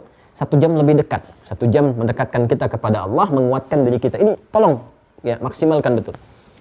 Ujung sanadnya, saya sudah terangkan sanad, jadi saya tidak perlu detailkan kembali. Ujung sanadnya pada sahabat Abdullah bin Amr ibn As. Kemarin saya sudah terangkan kan? Ya, masih ingat kemarin? Abdullah bin Amr ibn As, anaknya Amr bin As, ya radhiyallahu ta'ala anhuma. Ingat kalau satu anak disebutkan, bapak ikut. Ini biasanya disingkatnya Ibnu Amr, Ibnu Amr. Awas, ada Ibnu Abbas, Ibnu Umar, Ibnu Amr. Itu tiga-tiganya namanya Abdullah. Ya. Tiga-tiganya namanya siapa? Abdullah. Kalau Abdullah bin Abbas dah bawaan, Abdullah memang namanya. Abdullah bin Umar dah bawaan, Abdullah memang namanya. Tapi kalau yang ini, Abdullah bin Amr itu nama aslinya, asalnya bukan Abdullah, asalnya Al-As. Ini yang belum saya sampaikan kemarin. Yang ngaji kitab supaya ada referensi. Ini Al-Musnad nih. Ini yang karya Imam Ahmad. Ya, karya Imam Ahmad. Ini 16 jilid sendiri nih. Ini jilid yang keempat ya, keempat bukan? Ya, jilid 4 nih. Jadi Abdullah bin Amr ibn al-As ini nanti porsinya di jilid keempat sampai kelima. Kalau kitabnya sama dengan saya. Ya. Ini nanti ada pembahasan setelah ada Abdullah bin Umar. Jadi Abdullah bin Abbas, Abdullah bin Mas'ud, Abdullah bin Umar, Abdullah bin Amr. Ini musnadnya Abdullah bin Amr ibn al-As. Kalau nggak keliru halaman 587. Bismillah. 587 coba lihat. 578. Ini ya, 578. Sini. Halaman 578. Yuk kita lihat profilnya seperti apa. Bismillahirrahmanirrahim. Qala al-Imam Ahmad awwalu musnadi Abdullah bin Amr ibn al-As radhiyallahu taala anhuma. Ya kan? Musnad awal pembuka musnadnya sahabat Abdullah bin Amr ibn al-As, semoga Allah meridai kepada beliau. Kemudian di syarahnya ada footnote di sini menerangkan siapa beliau. Ya, kita baca singkat saja ya untuk mengetahui inspirasi dari sanad ini. Huwa Abdullah ibn Amr ibn al-As, ibn Wa'il ibn Hashim, ibn Su'aid bin Saham bin Amr, ibn Husais, ibn Ka'ab bin Lu'ay bin Ghalib. Panjang loh sampai ke ini. Itu yang saya katakan orang Arab tuh punya keistimewaan di nasab. Ya, nasab dan syair nanti. Nasab. Makanya kalau ke Arab kan minimal suka ditanya 3 suku kata kan. Karena mereka terbiasa, paling minimalnya 3 itu. Terbiasa mereka. Ya, paling minimal itu. Mereka hafal sampai ke buyut-buyutnya sampai ke atas itu. Ya, itu diantara keistimewaannya. Dan di keilmuan ada sanad namanya. Seperti yang saya terangkan kemarin. Ini disebutkan dulu nasabnya sampai ke atas, biasanya faedahnya untuk menunjuk terhubungnya ke siapa nih, kemana. Ya, lama-lama kita temukan bahwa pada akhirnya kita semua bersaudara. Pada akhirnya kan menuju pada satu bapak yang sama, Adam alaihissalam. Ya, kalau bersaudara kenapa berselisih? Kalau bersaudara kenapa saling mencela? Pada akhirnya kita bersaudara kan? Ya. Apalagi diikat dengan iman, innamal mu'minuna ikhwah. Fa asbahtum bi ni'mati ikhwana. Ya, makanya kalau sudah merasa bersaudara, apalagi dengan ikatan iman itu harus lebih kuat karena ikatannya ikatan jiwa. Bukan ikatan materi, kan ada pertemanan persaudaraan diikat dengan materi, dengan jabatan, begitu jabatan hilang selesai. Materi hilang selesai. Ini kita ikatan iman itu dibawa sampai meninggal yang tadi saya terangkan. Makanya persaudaraan dibawa sampai wafat. Kan jelas, fa asbahtum bi ni'mati ikhwana, Quran surah ketiga, Al-Imran ayat 103. Pembukanya enggak boleh berselisih. Harus akur. Wa'tasimu bihablillahi jami'an wa la tafarraqu. Wadhkuru ni'matallahi 'alaikum. Ya. Kamu harus ingat nikmat yang Allah berikan kepadamu. Kamu harus bersatu. Jangan berpecah belah, jangan berselisih. Kan berselisih penyebab pecah belah, ya kan? Jangan saling mencela, menyebabkan kemudian putus silaturahim. Lihat ujungnya tuh, sampai ke ujung fa asbahtum bi ni'mati ikhwana. Ya. Dan kalian itu atas berkat rahmat Allah, atas nikmat Allah, binikmati karena nikmat Allah, ikhwana, kalian jadi saudara. Masa saudara saling mencela? Masa saudara saling menghina, saling menjatuhkan martabat? Katanya saudara. Ya, saya bingung ya kadang-kadang. Persaudaraan yang secara fisikal itu jaga kuat. Sementara persaudaraan iman yang terbawa sampai wafat, sampai pulang, sampai ke akhirat itu, sampai abadi sifatnya, itu nggak dijaga. Anda kalau saudara biologis Anda secara fisikal dicela, Anda marah kan? Anda jagain betul kan? Terus Anda juga nggak mau mencela, Mas, mau mencela kakak sendiri kan tidak? Mencela adik sendiri kan tidak? Bahkan betapapun salah, ya, berusaha diperbaiki. Ya, bukan dicela kan? Berusaha diperbaiki. Marahnya pun marah pada perbuatannya, itu yang kita pakai. Ya, jadi kalau ada sepanjang kita orang-orang beriman, orang-orang Islam khususnya, umumnya sama manusia, kan? Sepanjang ada orang-orang beriman, orang-orang Islam, ruhama'u bainahum, kata Nabi. Umat Nabi Muhammad itu, kata Allah itu lewat Al-Quran disampaikan, firman-Nya disampaikan di Quran surah 48 ayat 29. Muhammadur Rasulullah walladzina ma'ahu asyidda'u 'alal kuffar ruhama'u bainahum. Ruhama itu pakai rahmat. Rahmat kalau ditarik ke dalam keadaannya disebut rahim. Allah Maha Rahim. Ya, di antara rahimnya Allah diberikan kemudian satu tempat dalam janin seorang ibu disebut dengan rahim, dengan namanya. Kasih sayang. Walaupun nendang-nendang kan ibu nggak balas pukul. Ibu sedang mengandung anak nendang-nendang, malah ketawa, sedang nendang-nendang. Nggak ada ditendang mukul. Ya kan? Itulah rahim. Ya, rahim, rahmah, rohama. Jadi kita itu umat rohama. Kalau ada yang salah-salah dari orang, apalagi sama muslim salah, keliru, jangan dijatuhkan martabatnya, dikoreksi kesalahannya. Jangan dijatuhkan, apalagi sibuk saling mencela. Saya bingung juga, kenapa sih harus saling mencela, saling merendahkan, menjatuhkan martabat orang dan sebagainya. Ya kan? Manusia pada umumnya saja dijaga kehormatannya, apalagi sama muslim orang beriman. Ini yang barangkali kita harus jaga ya. Nah, ini pentingnya nasab. Kenapa orang Arab nasab sampai ke atas itu? Sehingga mereka merasakan ini saudara kita nih. Kalau dulu ini diambilnya kesukuan. Makanya suku antar suku itu kalau kita lihat di Arab tuh, tempo dulu sampai kekinian tuh, hubungan tersuku itu kuat, saling menjaga. Suku ini saudaraan sama suku ini karena dari bapak tuh ada ketersambungan, ya. Terus ini bani ini kan suku itu, keluarga ini sampai ke atasnya, sehingga saling melindungi, saling menjaga. Itu dia. Setelah datang Islam, penjagaannya bukan dalam bentuk kesukuan lagi, ya. Dalam bentuk apa? Bentuk keimanan, karena iman itu lebih luas jangkauannya dan lebih lama durasinya. Ya, sampai kemana? Sampai ke akhirat. Iman itu sampai ke akhirat, persaudaraan itu sampai ke akhirat. Ya, karena itu berbahagialah gitu kan. Orang Islam itu harusnya nggak usah diajarin lagi dengan konsepsi persatuan, karena kitabnya sendiri sudah menanamkan pada jiwanya wa'tasimu bihablillahi jami'an. Alhamdulillah diserap tuh ke dalam dasar falsafah negara kita itu, persatuan Indonesia. Dalam konteks keindonesiaan, keimanan semua bersatu dalam kebaikan. Teruskan ya. Kana ismuhu a'ni Abdullah bin Amr. Ya, adalah nama asalnya, nama asal ya Abdullah bin Amr itu bin As sebelum masuk Islam namanya Al-As. Al-As. Alif lam ain, alif sad, ya. Faghayyarahu an-nabiy sallallahu alaihi wasallam wa sammahu Abdullah. Maka diganti oleh Nabi sallallahu alaihi wasallam disebut dengan Abdullah. Ini dalil bolehnya ganti nama kepada yang lebih baik kalau nama itu, nama asalnya mengandung makna yang kontradiktif dengan nilai kebaikan. Ini dalilnya, salah satunya. Ini nama asal Abdullah bin Amr bin As itu namanya Al-As. Ini namanya Al-As.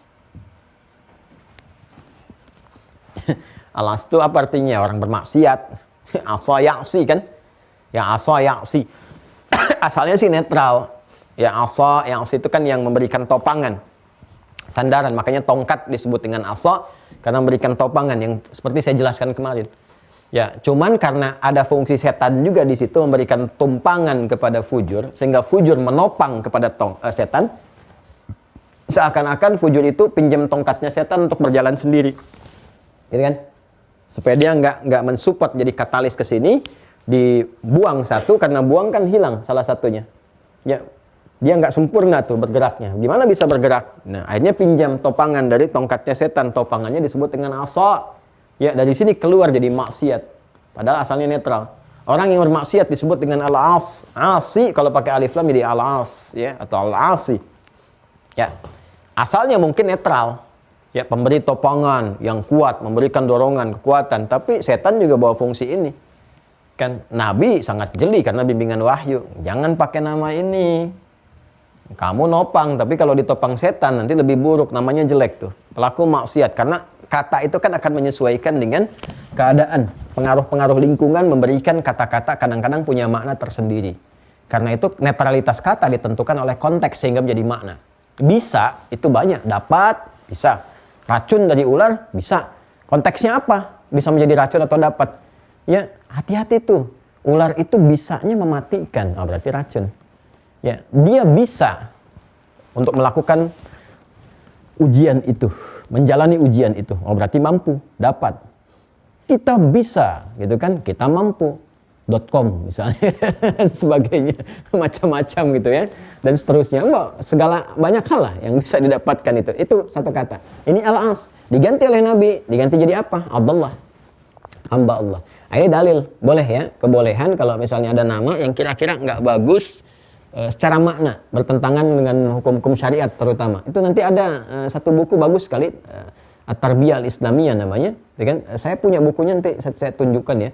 Itu bagus sekali. Jadi dari mulai sebelum lahir, berpasangan, lahir, fase pemberian ASI sampai ke atas. Itu diturunkan bimbingan nabinya seperti apa. Termasuk nanti pemberian nama, ada babnya sendiri.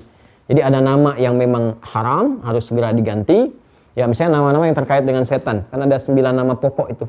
Ya, 9 nama pokok. Khanzab, ya kan? Setan penggoda orang sholat. Walhan, setan penggoda orang wudu. Ya, apalagi misalnya Dasim, setan penggoda rumahan. Ya, dan seterusnya. Nah, kalau ada nama-nama melekat itu, ganti langsung. Ya, kalau mau pakai kunyah, boleh. Kunyah itu melekatkan kepada anak pertama biasanya, atau sifat-sifat yang melekat.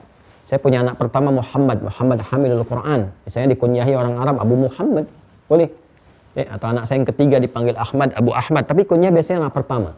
Rasulullah kunyahnya Abul Qasim karena anak pertamanya Al-Qasim. Nah ini ya. Nah ini teman-teman sekalian, namanya beliau tadi sudah saya sampaikan, kembalikan ke kitab ini. Kemudian wa huwa min ajilla'is sahaba wa udhamaihim, ya kan? Dan beliau itu termasuk sahabat yang sangat mulia, ya, yang agung, ya, termasuk yang paling bagus ya, yang utama lah, utama. Nanti ada keutamaannya, banyak nanti yang utama-utama, Umar utama, Abu Bakar utama, tapi mereka nanti punya satu sisi istimewa tersendiri. Abu Bakar punya keistimewaan ini, Umar ini, kan, Utsman ini. Nah, ini pun punya spesifik keutamaannya. Apa diantaranya kita lihat. Wa kana asghara min abihi bi 11 aman, ya, atau 12 faqat. Beliau itu terpaut usia dengan ayahnya sendiri 11 sampai 12 tahun. Berarti bapaknya nikah muda, kan? Sehingga bapaknya nikah muda, lahir anaknya, jadi usia anak sama bapak kurang lebih 11 tahun, 11 sampai 12 tahun. Wa aslama qabla abihi, masuk Islam sebelum bapaknya. Ya, enggak disebutkan di sini kapan, tapi kalau kita lihat sejarah nanti tahun ke-7 Hijrah. Saat usia 17 tahun. Jadi berarti Nabi 40 tahun, anak ini lahir. Ya, persis pas awal dimulai dakwah, lahir anak ini. Lahir anak ini. Kemudian anak berkembang 10 tahun di fase Mekah, ya kan? Bukan 40 tahun usia Nabi kalau begitu, 43 tahun. Karena Nabi kan di Mekah itu 13 tahun kan fasenya. Jadi dari 40 tahun turun wahyu, kemudian pembekalan secara pribadi gitu kan, 3 tahun, baru kemudian tahun selanjutnya 10 tahun itu berdakwah secara terbuka. Jadi usia 43 tahun, 43 tahun lahir ini. Ya, lahir Abdullah ini, Abdullah bin Amr bin As lahir usia Nabi 43 tahun. 10 tahun kemudian di Mekah, ya kemudian hijrah ke Al-Madinah Al-Munawwarah, ya tahun ke-7 hijrah, artinya setelah 7 tahun setelah Nabi hijrah. Nah, ini masuk Islam, usianya 17 tahun saat masuk Islam. Ya, usianya berapa? 17 tahun. Jadi kalau kita tarik usia Nabi 43 tahun, ini baru lahir. Jadi kalau misalnya beda usianya, taruhlah ambil yang paling tinggi 12 tahun dengan bapaknya, 12 tahun ya tinggal dikurangi aja. Dikurangi fasenya. Jadi kalau beda 12 tahun dia dengan bapak ya tinggal dia lahir 43 dikurangi di situ dengan usia anaknya, ketemu selisih antara usia Nabi dengan usia Amr bin As, usia bapaknya. Dia lebih tua Nabi juga. Masuk Islam setahun sebelum bapak. Jadi anak masuk Islam ke-7 hijrah, kemudian bapak ke-8 hijrah. Jadi duluan anaknya. Jadi ini mu'alaf lebih dulu, bapaknya nyusul. Ya, jadi ada, nanti kita lihat apa yang menjadikan anak bisa support bapak ikut. Nah, jadi boleh jadi di keluarga juga ada yang mungkin anaknya masuk Islam duluan, bapak ibunya belum. Nanti apa ikhtiarnya supaya bisa menampilkan kebaikan, bapak ibu bisa ikut. Itu yang saya maksud kenapa kita ngaji sanadnya dulu. Karena semua apa yang dialami dulu itu miniasi kehidupan untuk generasi selanjutnya. Saya tanya, ada nggak sekarang yang mu'alaf anak bapak belum? Ada. Silahkan dapati, pasti ada. Anda mungkin alhamdulillah, saya alhamdulillah kita berislam, keluarga Islam. Tapi ada kehidupan-kehidupan tertentu. Di Indonesia, di luar, bahkan di Eropa gitu kan. Nah, keteladanan apa yang ditampilkan? Kemuliaan apa? Kalau hidayah milik Allah keseluruhannya.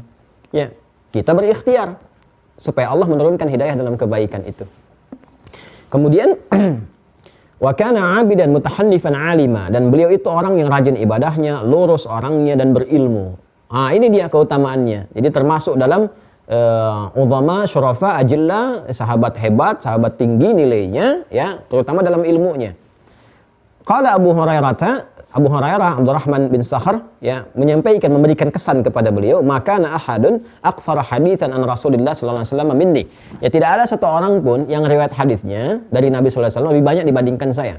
Kata Abu Hurairah, saya itu paling banyak meriwayatkan hadis dari Nabi sallallahu alaihi wasallam. Enggak ada satupun sahabat yang melampaui jumlah hadis yang saya riwayatkan. Illa Abdullah bin Amr, kecuali Abdullah bin Amr bin As. Fa innahu kana yaktub, karena beliau itu nulis. Nah, ini halus sekali ya, dalam maknanya. Dalam sekali. Ya, wa kuntu la aktub, sedangkan aku enggak nulis. Jadi kalau kita melihat banyaknya riwayat dalam hafalan, Abu Hurairah unggul. Paling banyak. Paling banyak. Tapi beliau enggak nulis. Jadi di hafalannya aja. Abdullah bin Amr bin As ini nulis. Nah, Abu Hurairah itu memberikan penilaian, tulisan itu satu kelebihan, kata beliau. Orang bisa nulis itu punya kelebihan tersendiri. Ya, punya kelebihan tersendiri. Nah, itu yang aku nggak dapat. Jadi Masya Allah, antara sesama sahabat ini saling menampilkan keunggulan yang lain. Bisa aja berhenti kalimatnya di sini. Nggak ada yang bisa melampaui aku yang paling banyak meriwayatkan. Ya kan? Cukup sampai di situ. Dan Abdullah bin Amr bin As itu kan hadisnya yang diriwayatkan lewat hafalannya nggak sebanding dengan Abu Hurairah. Ya, Abdullah bin Amr bin As itu berapa hadisnya? Nggak nyampe. Abu Hurairah 5 ribuan. Ya, Abdullah bin Abbas 2000, Abdullah bin Umar 2800. Ini nggak nyampe ke 2800 pun nggak nyampe. Ke 2000-an ini nggak nyampe. Ya, masih banyak, masih jauh berlipat-lipat Abu Hurairah. Tapi apa yang terjadi? Disanjung oleh Abu Hurairah sisi yang memang kelebihannya yang Abu Hurairah nggak ada. Dan ini selalu begini. Kalau Anda tanya bahkan sampai ke ulama-ulama tabi'in, sampai ke tabi'ut imam madzhab itu selalu kalau ditanyakan yang lain itu nggak pernah dibandingkan dengan kelebihan dirinya. Selalu menghadirkan kelebihan yang lainnya. Ya. Imam Ahmad ditanya Imam Syafi'i disebut, itu bintangnya. Imam Syafi'i disebutkan tentang Imam Malik, wah itu bintangnya ulama. Semuanya selalu seperti itu. Tunjukkan kelebihannya. Ini pelajaran ya untuk kita juga. Mungkin ke anak-anak juga diterapkan demikian. Nanti di fikih anak ada begitu. Jangan mencari kelemahan anak, ungkapkan ini kelebihan si fulan di depan yang lainnya. Ya, sehingga saling melengkapi. Nah, ini ustadz-ustadz juga, kita mesti belajar ini. Jangan mengunggulkan diri sendiri, ya. Bahkan mereferensikan. Saya kan sering katakan, kalau mau belajar sirah nih ustadz ini bagus, Masya Allah, ya kan? Kalau mau belajar ini nih, fikih, ustadz ini bagus. Silahkan, mana yang paling cocok, yang penting ini sesuai dengan tuntunan syariat. Segmennya kan beda-beda, cara menerangkan ada yang lebih nyaman, ada yang lebih mudah dimengerti, ada yang ingin pendalaman. Alhamdulillah, kalau hidup begitu enak. Ya, daripada kita banding-bandingkan, oh ini ustaznya sesat nih, ini bid'ah nih, ini begini nih, Anda sendiri belum berilmu gitu, ya. Nah, jadi kita menghindari yang seperti itu. Kita pun jangan terjebak pada yang demikian. Kita mendoakan saling bersikap baik. Nah, ini ya.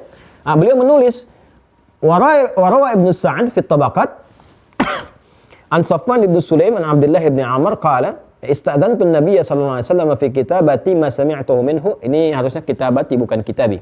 Fi kitabati ma sami'tuhu minhu qala fa'adhina li, ya.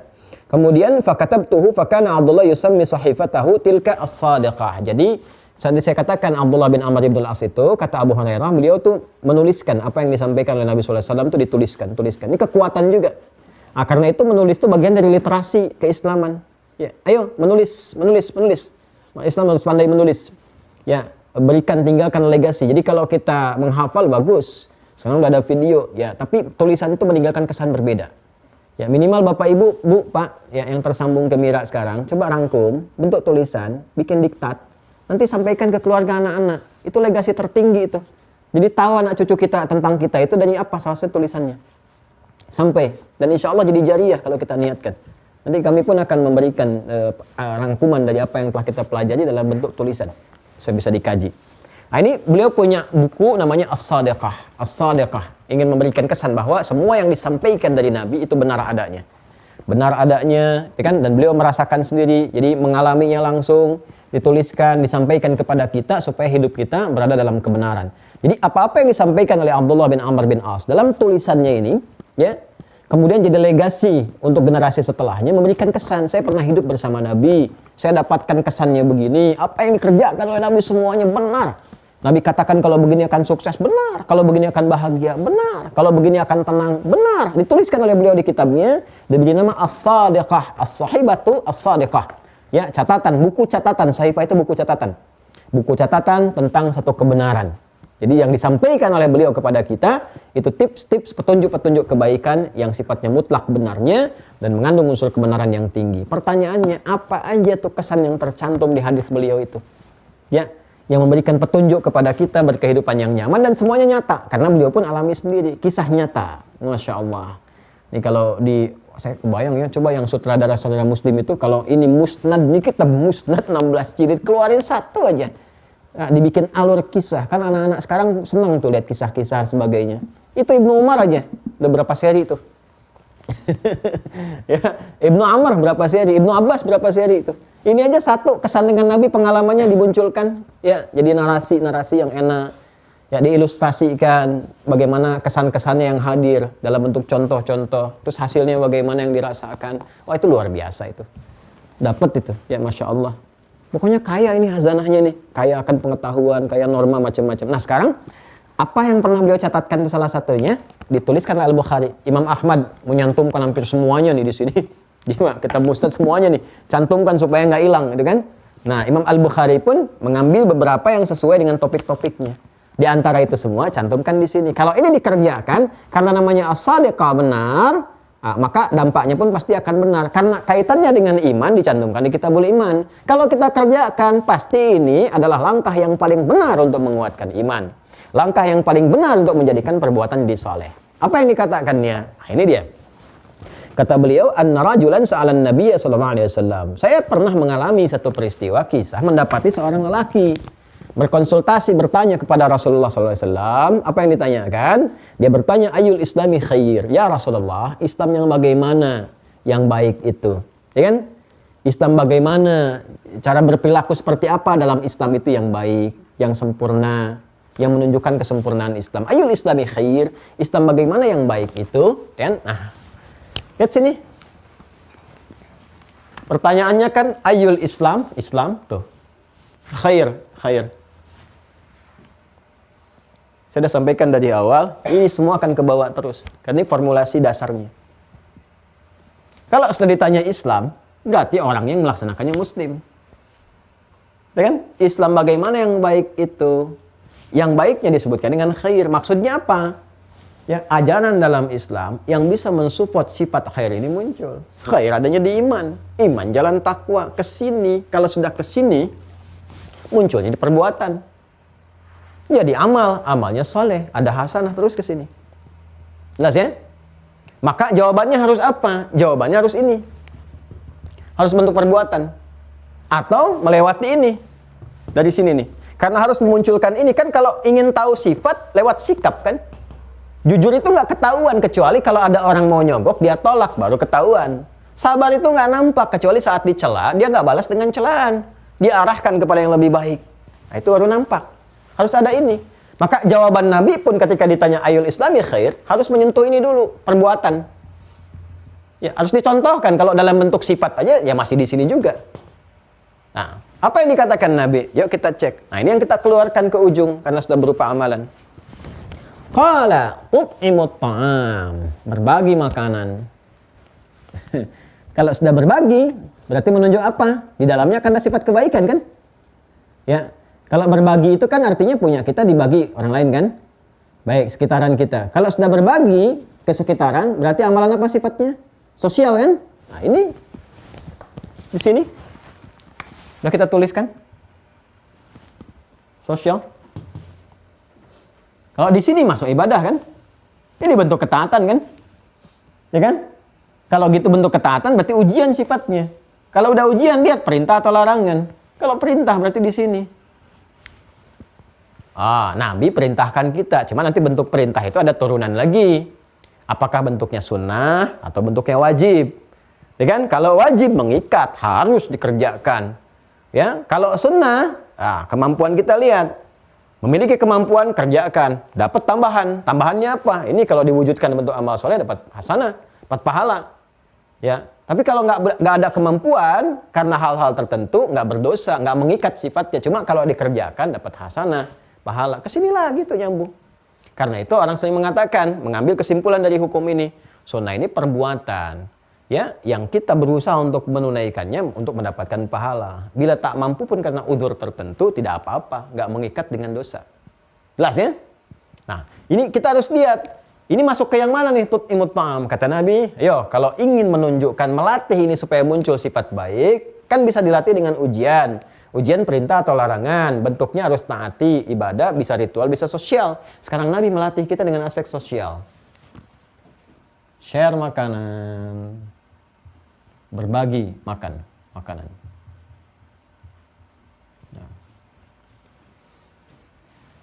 Ya kan?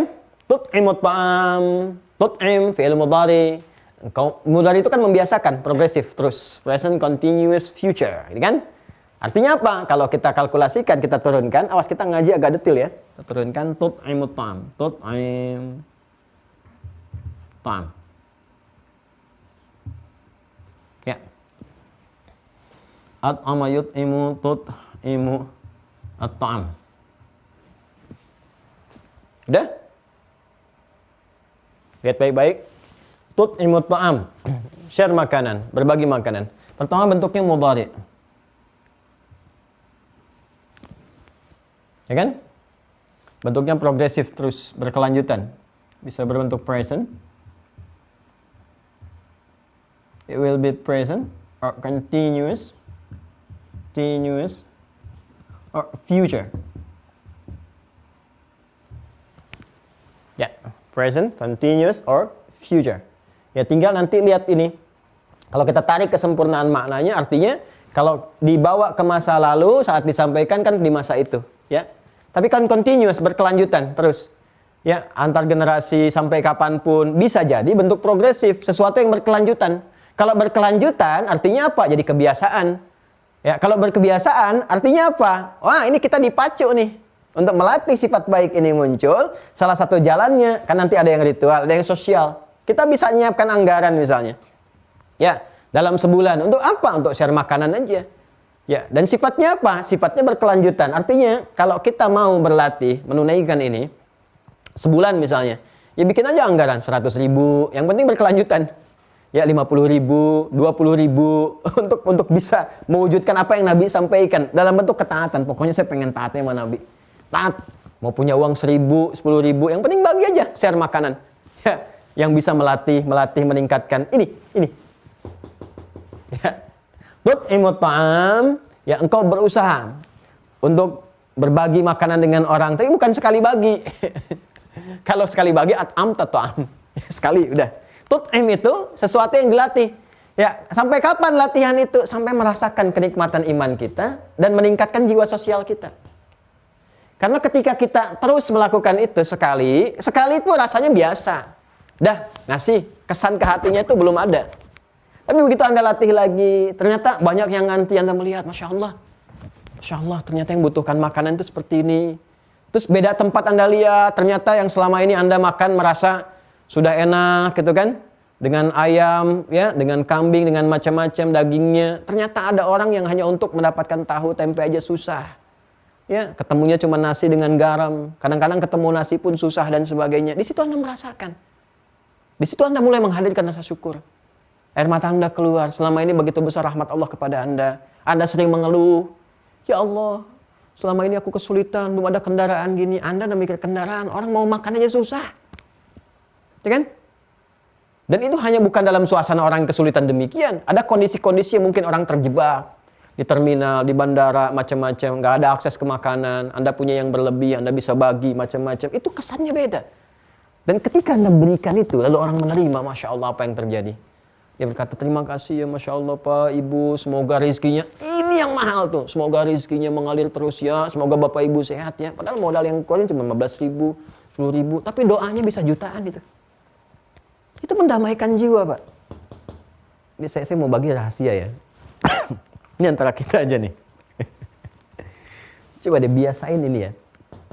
Biasain. Kalau cuma sepekan sekalipun nggak apa-apa. Anda jalan tuh, daerah-daerah. Atau nggak perlu ke daerah lah, Anda keluar jalan. Terus ke satu keadaan yang mungkin Anda lihat, yang kita nggak sadari kita harus balas jasa mereka. Anda jalan tuh kan enak aja Pak Ibu. Jalan longgar, nyaman, bersih. Siapa yang nyapuin tuh? Ya, saya mengucapkan terima kasih Masya Allah kepada orang-orang yang tulus, teman-teman sangat luar biasa tuh. Yang bekerja, yang orang menyebut ada yang pekerja jaket kuning, jaket hijau, macam-macam tuh yang nyapu jalan, yang oranye, yang ini. Masya Allah itu biasanya besar. Terima kasih, saya ucapkan terima kasih pada Anda semua yang sangat luar biasa. Memberikan kenyamanan bagi orang, pahala Anda banyak. Jangan lihat bagaimana orang menyebut Anda. Anda sangat luar biasa. Ya, tapi tahukah teman-teman sekalian bagaimana mereka berjuang? Kadang-kadang keluar sebelum subuh, supaya Anda yang keluar kerja dari awal itu merasa nyaman. Ya, nggak ada duri di jalan, nggak ada kemudian ranting-ranting pohon. Begitu ditebang langsung dia keluar bersihin lagi. Ada yang masuk ke gorong-gorong, ke got-got bersihin, merayap-rayap dan sebagainya. Coba sesekali datangi orang-orang itu. Datang, berikan makanan. Share, bagi. Ya, ada petugas-petugas lalu lintas. Ya, yang di dishub, yang macam-macam dan sebagainya, kerja di jalan tuh ngatur-ngatur dan seterusnya. Datangin mereka, kasih makanan, bagi, dan lihat bagaimana respon mereka. Masya Allah. Oh, makasih Pak, kasih Bu. Itu yang dasar tuh yang orang-orang tadi tuh kerja-kerja itu. Wah, lalu tiba-tiba datang dan keluar kalimat-kalimat yang indah. Terima kasih Pak, Ibu, Masya Allah. Mudah-mudahan rezekinya ngalir terus ya, jalan ini ya. Sana pindah-pindah lagi. Ya, tipikal orang ini yang mungkin berkehidupannya ya jauh dari apa yang Anda gambarkan. Ya, sementara orang mungkin barangkali hanya bisa menilai, bisa melihat. Ya, bahkan tidak sedikit yang menjadikannya sebagai proyek untuk mendapatkan tambahan. Kita cara berpikirnya robah. Kita ini ahli iman. Ya ayyuhalladzina amanu, buktikan iman kita, datang. Dan kalimatnya berbentuk to'am. Ya, yang berkualitas. To'am itu bisa jadi sudah terhidang, ya, bisa jadi juga teman-teman sekalian bahan-bahannya. To'am itu kan makanan itu kan yang saling melengkapi sifatnya. Ya, makanan itu saling melengkapi. Bisa jadi yang terhidang. Kalau terhidang, kalau Anda punya kemampuan satu kali ya, bawalah misalnya anak-anak yatim atau yang duafa kalangan, bawa tuh ke restoran-restoran. Masuk, atau yang punya restoran, nah coba syukuri nikmat itu. Ya, jangan diliatin menunya aja kok. Menunya orang dapat baunya, ya, masak tuh kan dapat baunya kan, sunahnya kalau dapat bau tuh hati-hati tuh, resiko orang punya restoran. Bisa berbagi. Ya, cobalah ya, selain yang bayar-bayarnya itu coba satu masa aja yang punya restoran tuh undang anak-anak yatim makan semua tempatnya tuh.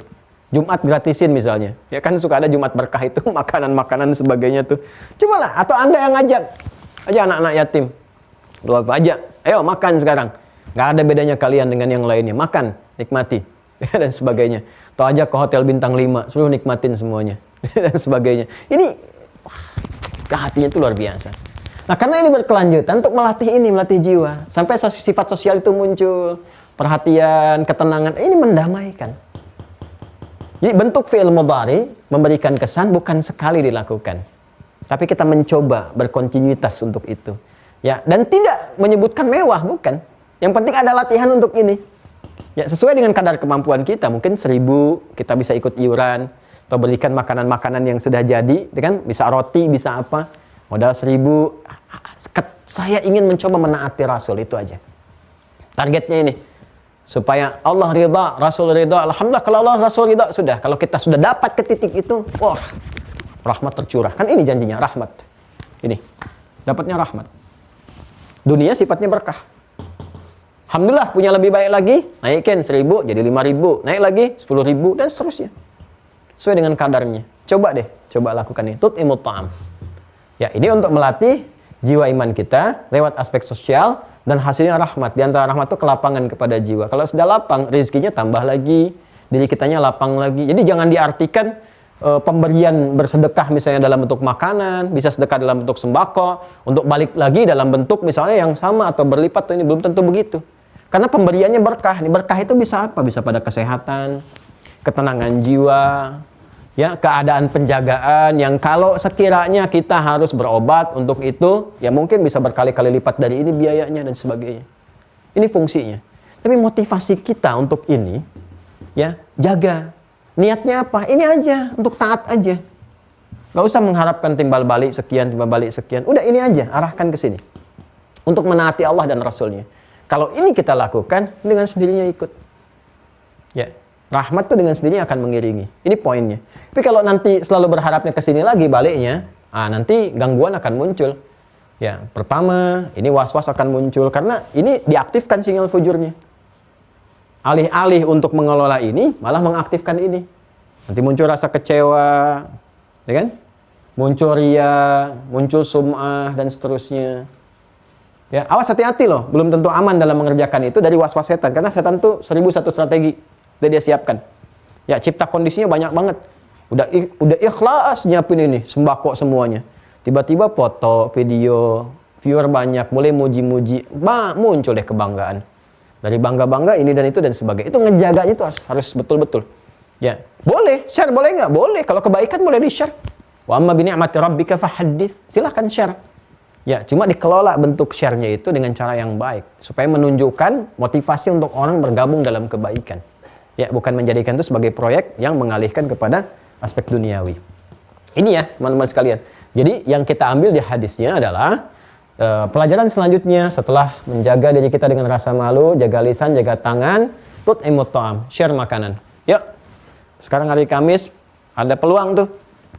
Yang puasa-puasa sunnah kan? Ya kan? Coba di masjid, saya tuh melihat ya Bu, Pak, ulama kita dulu tuh Masya Allah, saya tuh sering, bukan sering ya, bahkan banyak belajar dari ulama kita dulu, ulama kita yang di Indonesia. Bagaimana mereka praktekkan ini tuh. Sekarang saya lihat udah mulai berkurang ya. Ya, dulu Pak Ibu itu nyimpan air saja, sedekah air. Itu di pinggir-pinggir depan rumah apa, udah pada disimpenin tuh. Ya, ada yang nyimpan dispenser apa gitu yang kalau orang minum. Terus dipraktekkan di taman-taman, ada kalau di Arab tuh masih ada, di Jepang sih kemarin waktu saya ke Jepang itu sebelum pandemi itu ada juga yang pakai air tinggal dipencet keluar itu gitu kan. Itu kan asalnya dari sini. Berbagi. Ya, di Eropa ada food donation untuk makanan dan seterusnya. Itu kita punya ini, punya akarnya, punya ajarannya. Ya, karena itu saya kira ini penting dihidupkan lagi. Kalau masa pandemi takut langsung pakai gelas, ini ya pakai botol-botol misalnya apa diisi, silahkan tebarkan. Nah ini waktu-waktu Kamis, ada waktu puasa, Anda bisa naruh makanan di masjid. Dulu tuh masih ada seperti itu di daerah tuh. Insya Allah orang-orang daerah tuh yang disebut orang desa, orang kampung ternyata lebih beriman. Ya, lebih beriman kalau kita nyari-nyari mereka tuh Masya Allah gitu, luar biasa. Sedekahnya macam-macamnya dan mereka selalu menyebut berkah. Coba kalau kumpul ngaji-ngaji pulangnya dapat apa? Dapat berkat kan? Ya, berkat itu dari kata barakah tuh. Ya, itu kan dari mana asalnya? Setiap rumah tuh. Ada pengajian, tiap rumah tuh tolong dong okoknya gini kumpulin iuran tuh ini. Apa dikira setiap yang iuran tuh punya uang? Belum tentu. Bu, Pak, kadang-kadang jual ini, jual itu, kumpulin. Dan kita masih merasa lebih unggul gitu kan. Lebih sunnah, lebih baik, lebih Qur'ani dan seterusnya. Ini yang harus jadi pelajaran besar. Ya, coba kita ambil satu bagian dari kurikulum kehidupan kita sekarang jadi agenda. Ya, boleh nanti teman-teman kalau misalnya ada kegiatan yang terbuka bisa melibatkan semua, saya akan ajak. Kalau kita bisa tangani sendiri, kami tangani sendiri. Kalau ada yang baik-baik Anda punya program silahkan. Ya, alhamdulillah, pokoknya ada apapun yang kira-kira triggernya bisa memunculkan nilai keimanan kita lakukan. Ya, alhamdulillah.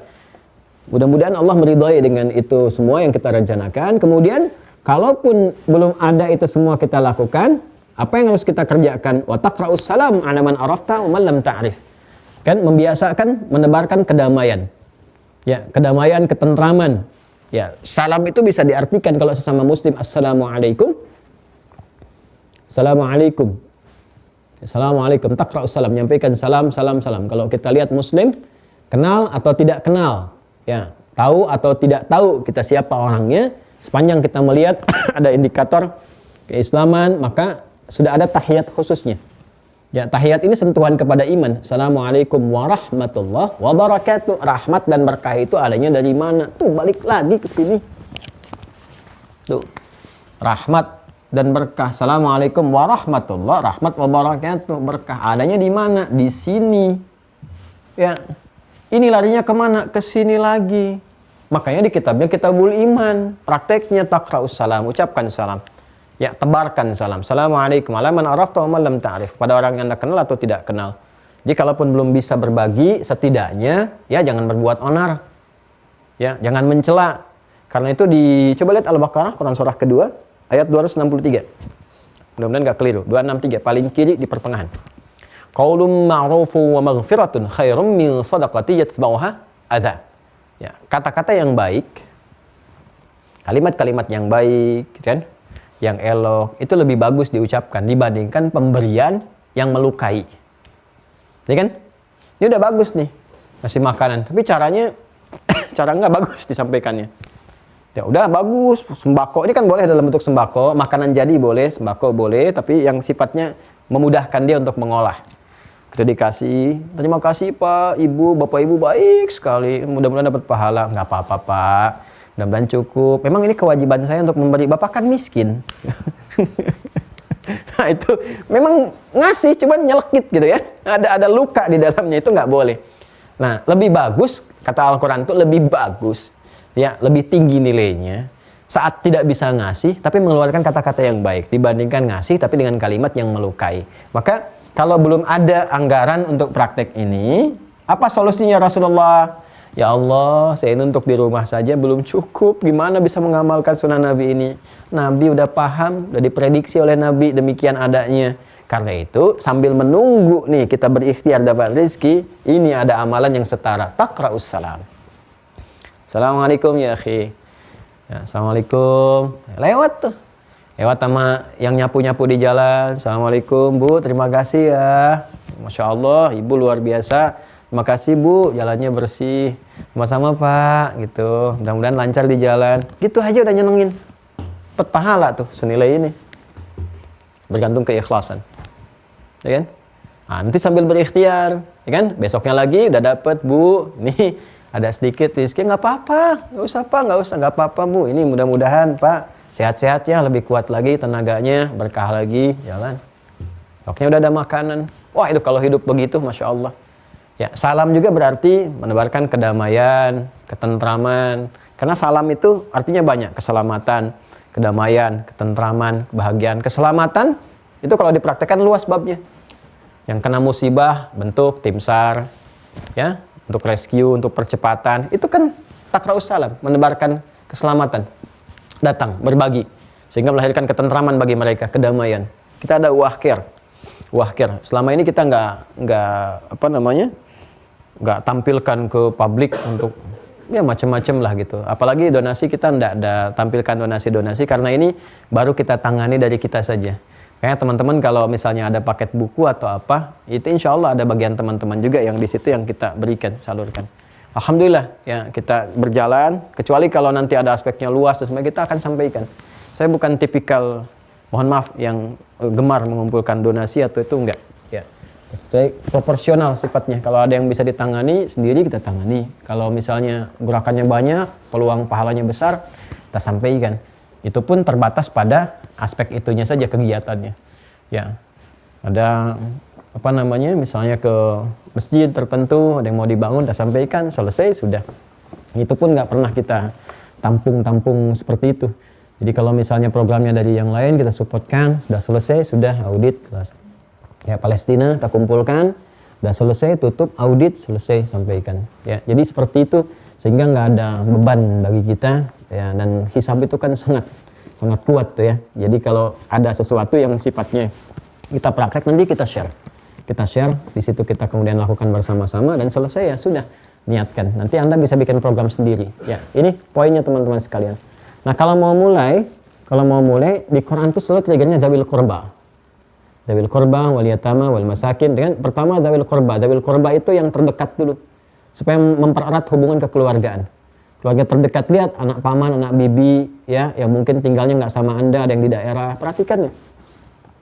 Kirimin makanan. Kalau nggak sempat kirim makanan jauh ya kirimkan misalnya dalam bentuk uangnya supaya bisa nanti beli ini ya, kemarin kayaknya enak beli ini, ayo kamu beli juga ya, sampaikan, transferin misalnya itu kesannya akan beda.